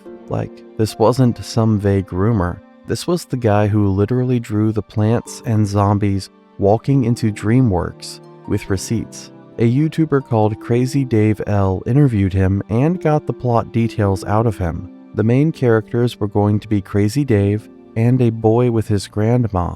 The plants had mutated because of a special fertilizer formula Dave created. Fine, that's normal PvZ stuff, but the zombie origin. A human ate contaminated hot dogs at a carnival with his family, became a zombie, and started infecting everyone else. Hot dogs. The thing Paul Tobin spent over a decade deliberately not explaining in the comics. The ongoing mystery that kept fans theorizing for years was going to be answered with carnival hot dogs. The pitch was canceled due to management issues and scheduling conflicts. The script is completely lost. Some concept art has surfaced, but that's basically all that's left. The cherry bomb is one of those plants that everybody uses and not enough people actually think about. So let's actually think about it for a second. It's the 3rd plant you get in the entire game, unlocked right after completing level 1-2. You plant them, they count down for 1.2 seconds, and then they wipe out every zombie in a 3x3 area. First, instant kill plant in the whole game, and zombies can't even eat them before they go off. They just sit there, ticking, completely unbothered. The explosion isn't a fire effect either, so frozen zombies stay frozen. They just get obliterated while still frozen, which is kind of funnier. But none of that is the interesting part. The interesting part is what's in the almanac. I want to explode, says Cherry number 1. No, let's detonate instead, says his brother, Cherry number 2. After intense consultation, they agree to explodinate. Explodinate is not a real word. The thing is, they didn't let it go. The PVZ2 Almanac picks up the story directly. The Cherry Bomb brothers attempted to start their own band. We tried to figure out what the sound would be, but we kept explodinating speakers, stages, fans, and of course, zombies. Look for our LP next year. They're still saying it. Across 2 different games, the brothers invented a word in 2009, and they have been committed to it ever since. And then in PvZ Heroes, their card description is literally just explode, detonate, explodinate. Explodinate is technically a portmanteau of explosion and detonate, which, sure. But the fact that the writers didn't just let it be a cute one-off joke, and instead built it into a running bit across the entire franchise's lore. The Pogo Zombie is pretty straightforward. He hops over most of your plants on a pogo stick, and he's the 19th zombie you encounter in the whole game. You stop him with a tall nut. which is tall enough that he just slams straight into it and loses the stick, or a magnet shroom, which straight up steals the pogo stick right out of his hands. Without either of these two specific counters, he's actually kind of a nightmare, fast, medium toughness, and just sailing over everything you spent the whole level setting up. Rich Werner said his design is based on an actual PopCap employee who worked there during development, but the gameplay stuff is not the point. The point is the almanac entry. Sproing, sproing, sproing. That's the sound of a powerful and effective zombie doing what he does best. The almanac entry is a direct reference to Tigger from Winnie the Pooh, specifically the whole thing Tigger does where he announces and celebrates his own bouncing. That's what Tiggers do best. The writers basically gave Tigger's whole personality to a zombie with a pogo stick, and it works disturbingly well because Pogo Zombie clearly has the same unshakable confidence in his specific ability. And then, this is the part that actually got me. The Umbrella Leaf saw what the Pogo Zombie did and wrote her own version. The Umbrella Leaf's almanac entry goes, "Sproing," says Umbrella Leaf. Did you like that? I can do it again. Sproing, woo! That's me popping up to protect stuff around me. Yeah, just like that. Exactly like that. Believe it. In Garden Warfare 2, there's a map called Seeds of Time, a time travel themed theme park, and scattered around it are signs called whiz facts. They're exactly what they sound like. In-universe trivia signs. The kind of thing you'd see hanging in a waiting room or a school hallway. Except, the facts are about zombies. Two of those signs are about Dr. Zomboss specifically, and they are both completely unhinged. The first one says that Dr. Zomboss was born in the year of the naked mole rat. The real Chinese zodiac has 12 animals: rat, ox, tiger, rabbit, dragon, snake, horse, goat, monkey, rooster, dog, pig, cycling across 12 years with centuries of cultural and astrological tradition behind them. The zombie zodiac has the naked mole rat. Whether it replaces the regular rat, whether it's its own separate entry, whether there's a whole different zombie zodiac system entirely, none of that is explained. All we know is that the year of the naked mole rat exists as a birth year, and that the most powerful zombie in the entire franchise was born in it. There is almost certainly a zombie horoscope publication somewhere in the PvZ world with a section for naked mole rat people, and Zomboss may or may not check it on a regular basis. Then there's the second sign. It reads, in 1886, archaeologist Herman P. Zomboss discovered that volcanoes are indeed hot when he fell into one. Herman P. Zomboss, zombie archaeologist, 1886, fell into a volcano, and apparently survived long enough to have his discovery documented and memorialized on a trivia sign in a theme park. The discovery being that volcanoes are, in fact, hot, which he confirmed through the scientific method of personal immersion. The wiki notes he's a possible ancestor of Dr. Zomboss, which would mean the academic tradition runs in the family, just in increasingly unhinged directions. Herman P. Zomboss, volcano-based thermal research. Dr. Edgar George Zomboss, building giant robots to conquer suburbia. Because what these two signs are actually telling us is wild.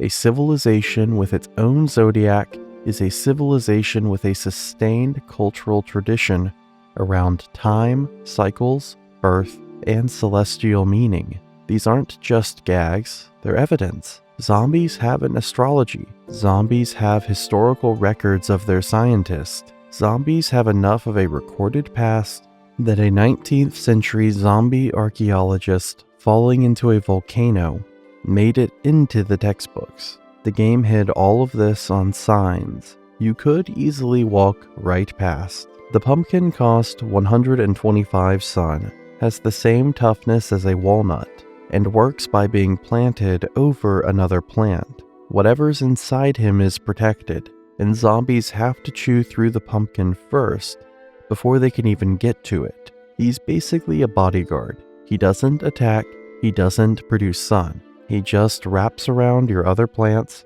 and takes hits for them. Incredibly useful in the late game. His almanac is this. Pumpkin hasn't heard from his cousin Renfield lately. Apparently Renfield's a big star. Some kind of, what was it?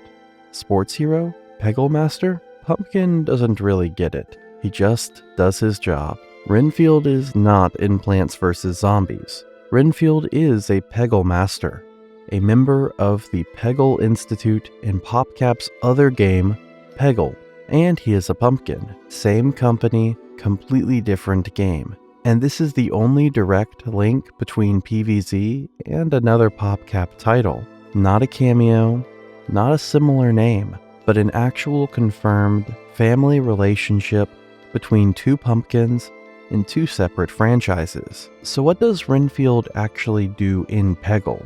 He's carried around by his valet Igor, a Frankenstein-looking monster guy, and his special ability is called Spooky Ball, which makes the ball spookily reappear at the top of the screen after it drops off the bottom. When you activate it, Toccata and Fugue in D minor starts playing. He's a jack-o'-lantern with a personal assistant and a gothic aesthetic who dreams of becoming an impressive painter. In Peggle Nights, all of his stages are based on famous classical paintings: The Starry Night, The Scream, The Great Wave off Kanagawa. He's a pumpkin with taste, and a valet, and a career as a celebrated magical ball-bouncing instructor. And his cousin in Plants vs. Zombies is vaguely aware of this, and doesn't really get it. That's the whole joke. And it's so specifically the right joke. Pumpkin isn't worried about Renfield exactly. He hasn't heard from him lately. Renfield is apparently a big star, sports hero, Peggle master, and the pumpkin can't quite remember which. The fame is opaque to him. He doesn't understand it. And then he goes back to sitting on your lawn protecting a snow pea. Renfield has a valet. Renfield has a dream of being a painter. Renfield has his face on a version of Mount Rushmore in Peggle Nights. Strategy guides rate his Spooky Ball as potentially the highest score-generating ability in the entire game. The Scaredy Shroom costs 25 sun, does the same damage and range as a pea shooter at a quarter of the cost in night levels where sun is scarce, and he has a fast recharge. There's one thing though. If a zombie gets anywhere within a 3x3 tile area around him, he stops shooting entirely and hides until every zombie in that zone has been defeated or moved away. The almanac captures this perfectly. "Who's there?" whispers Scaredy Shroom, voice barely audible. "Go away. I don't want to see anybody, unless it's the man from the circus." He's terrified of zombies. Literally shuts down at the sight of them. But the man from the circus? Fine. Clowns, or at minimum carnival figures, do not register as a threat. In a being defined by anxiety, this is a meaningful and very specific exception. The wiki notes, he's fearful enough to regret enlisting for zombie combat. He knew what the job was, and he did it anyway. And now there are zombies nearby, and he is very much in over his head, and he's asking them to please go away. That's not cowardice exactly. That's more like someone who talked themselves into something brave and is now reckoning with the gap between who they wanted to be and how they're actually doing. You can build around the limitation. Plant him toward the back of your defense, and the zombies rarely close within that 3x3 zone. Strategy guides recommend placing him in the leftmost columns alongside puff shrooms up front, so by the time any zombie gets close enough to spook him, something else has already handled it. The anxiety is real, and the anxiety is workable.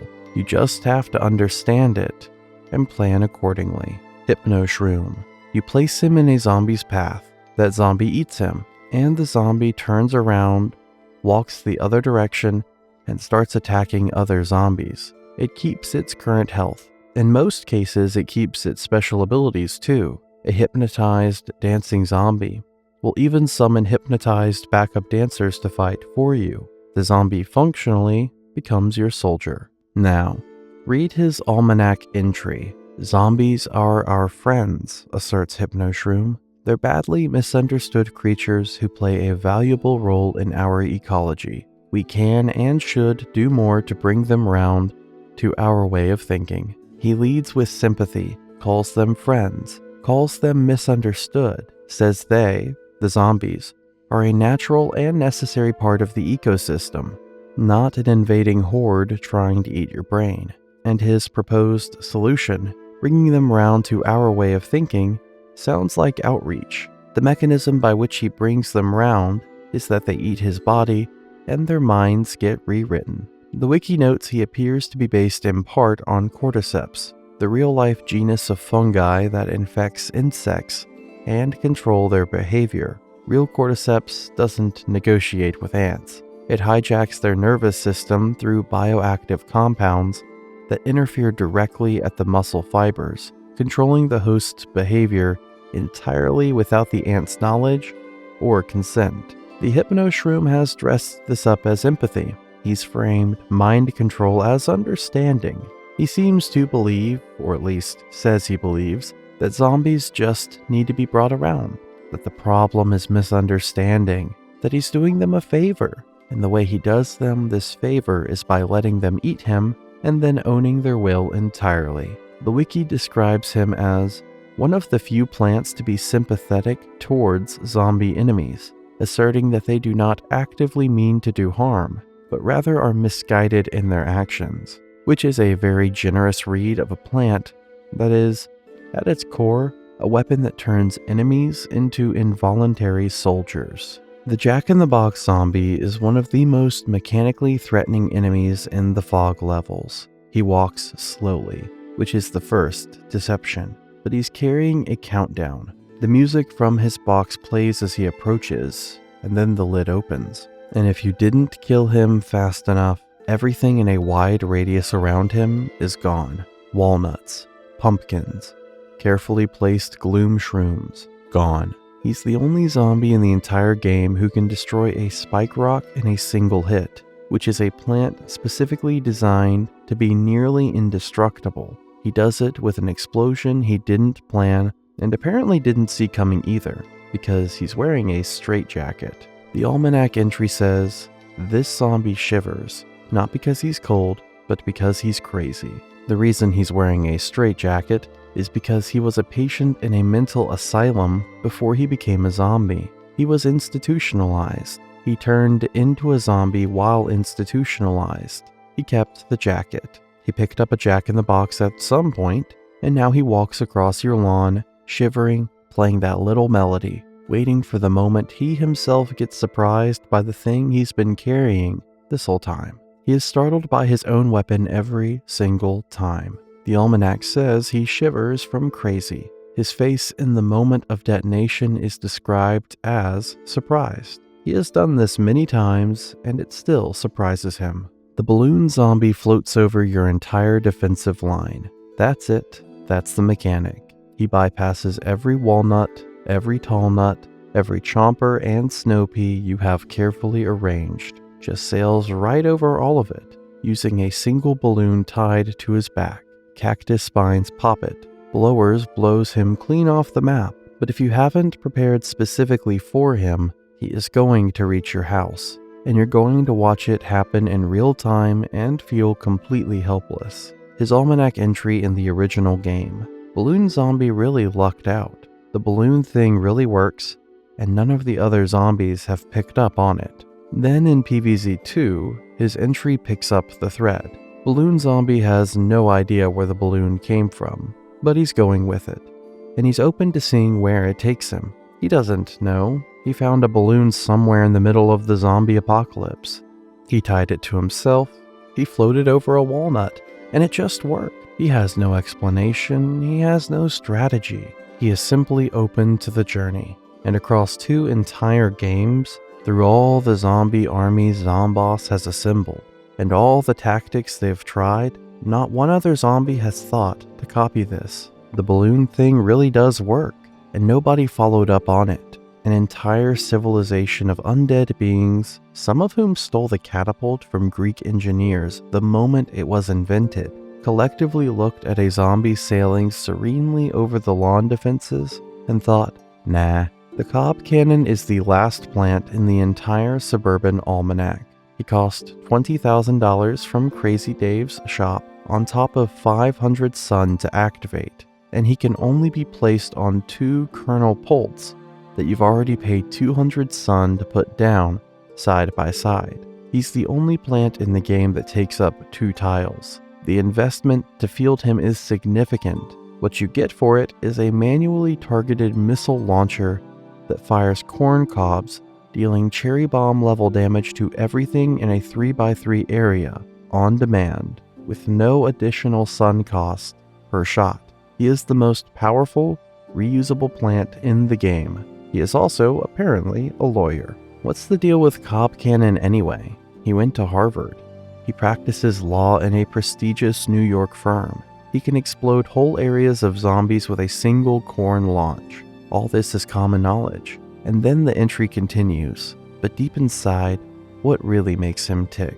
The almanac lists his Ivy League credentials, his active legal career, and his capacity for mass zombie devastation in a single breath, as if all 3 belong in the same sentence, which apparently they do. Tells you this is all common knowledge that you definitely already knew, and then pivots to wondering about his inner life without providing any further information. The Chinese version of PVZ2 actually adds to the lore, noting he went from Harvard to the law firm, and then, for reasons nobody can explain, ended up at Area 51, which is apparently where he got his explosive abilities. The almanac entry ends with, but deep inside, what really makes him tick?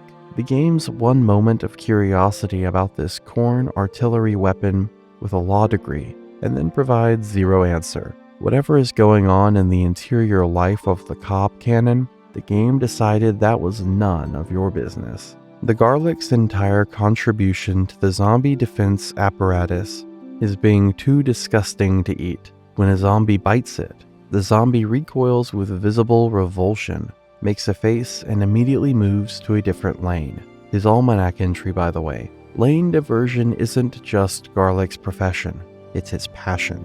He carries an advanced doctorate in redirection from the Brussels University. He'll talk all day about lane vectors and repulse arrays. He even pushes things into alternate avenues at home. Somehow his wife puts up with it.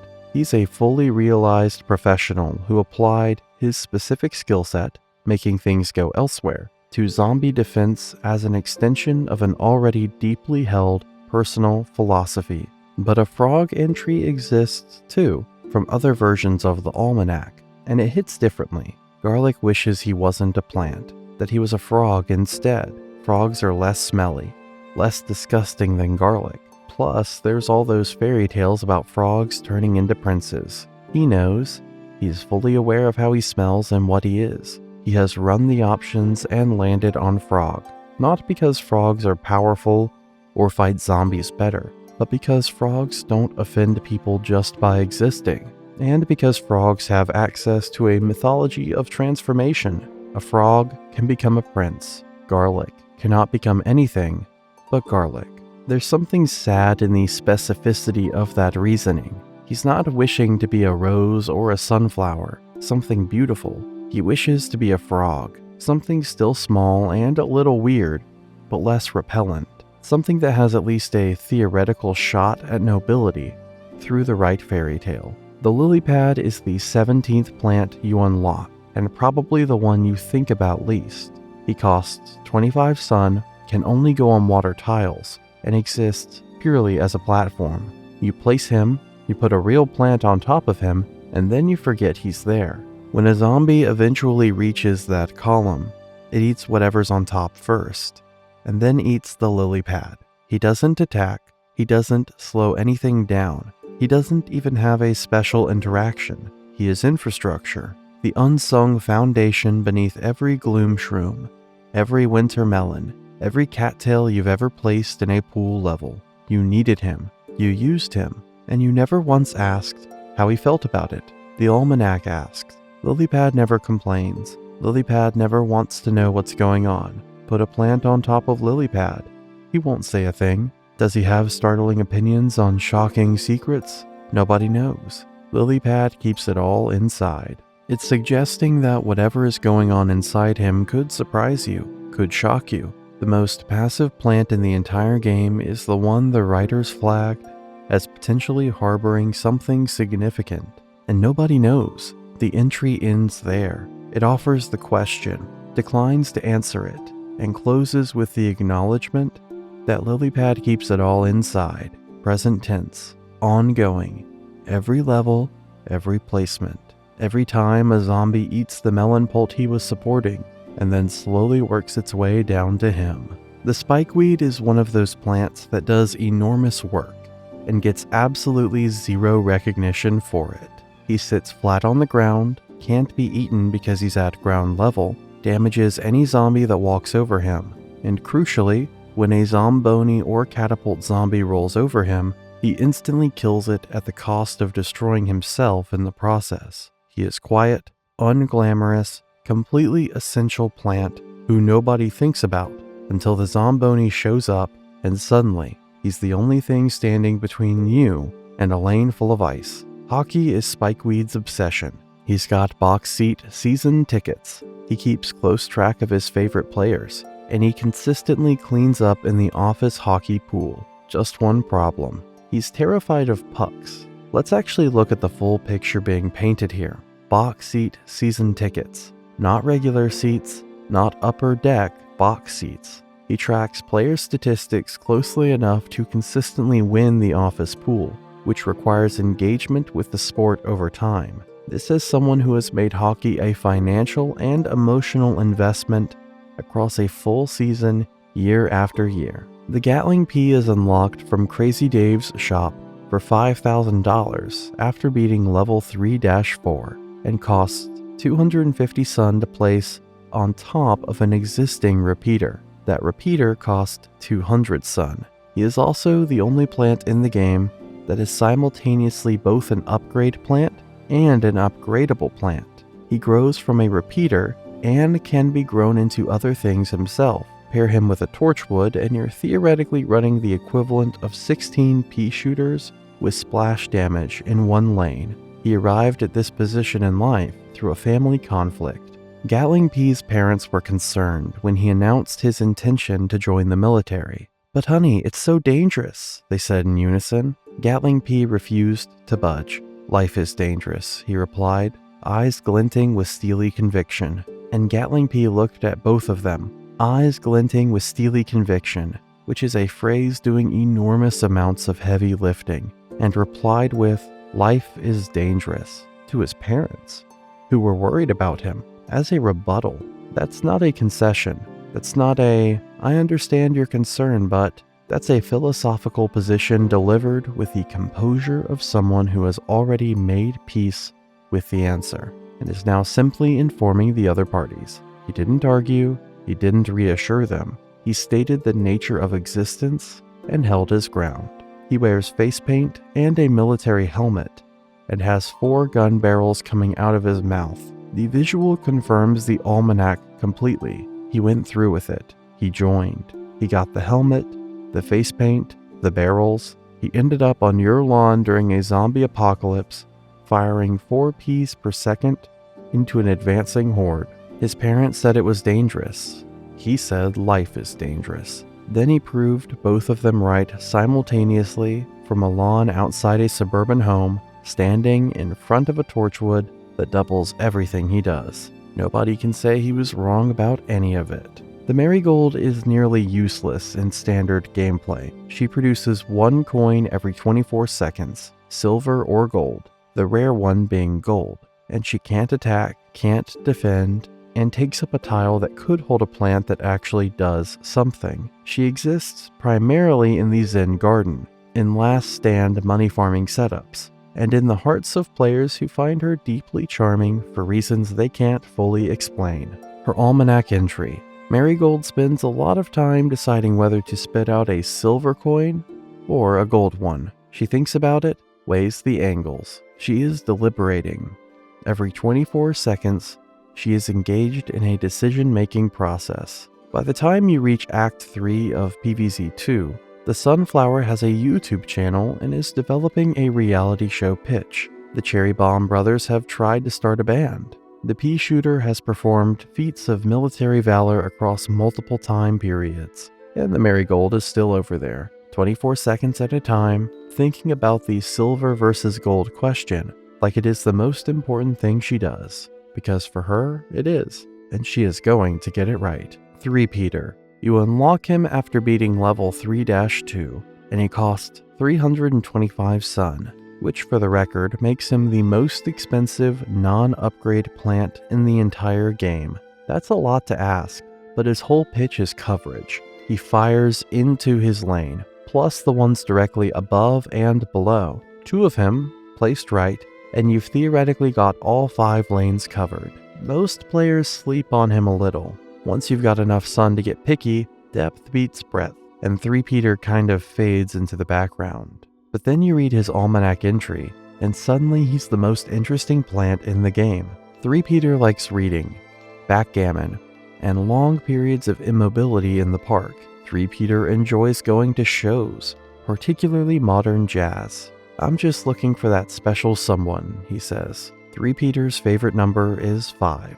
And modern jazz has an opinion. He's thought about where the genre has been and where it should go, and he's landed somewhere specific. He goes to shows. He is a person with a defined aesthetic sensibility who seeks out live music, which means somewhere out there, a jazz venue is just casually hosting a 3-headed pea plant, and nobody's making it weird. Then there's the favorite number situation. His favorite number is 5. Not 3. His entire identity is built around 3. 3 heads, 3 lanes, 3 in his name, and he looked at all of that and said, 5. 5 is his number. That's between him and 5. You're not owed a reason. No.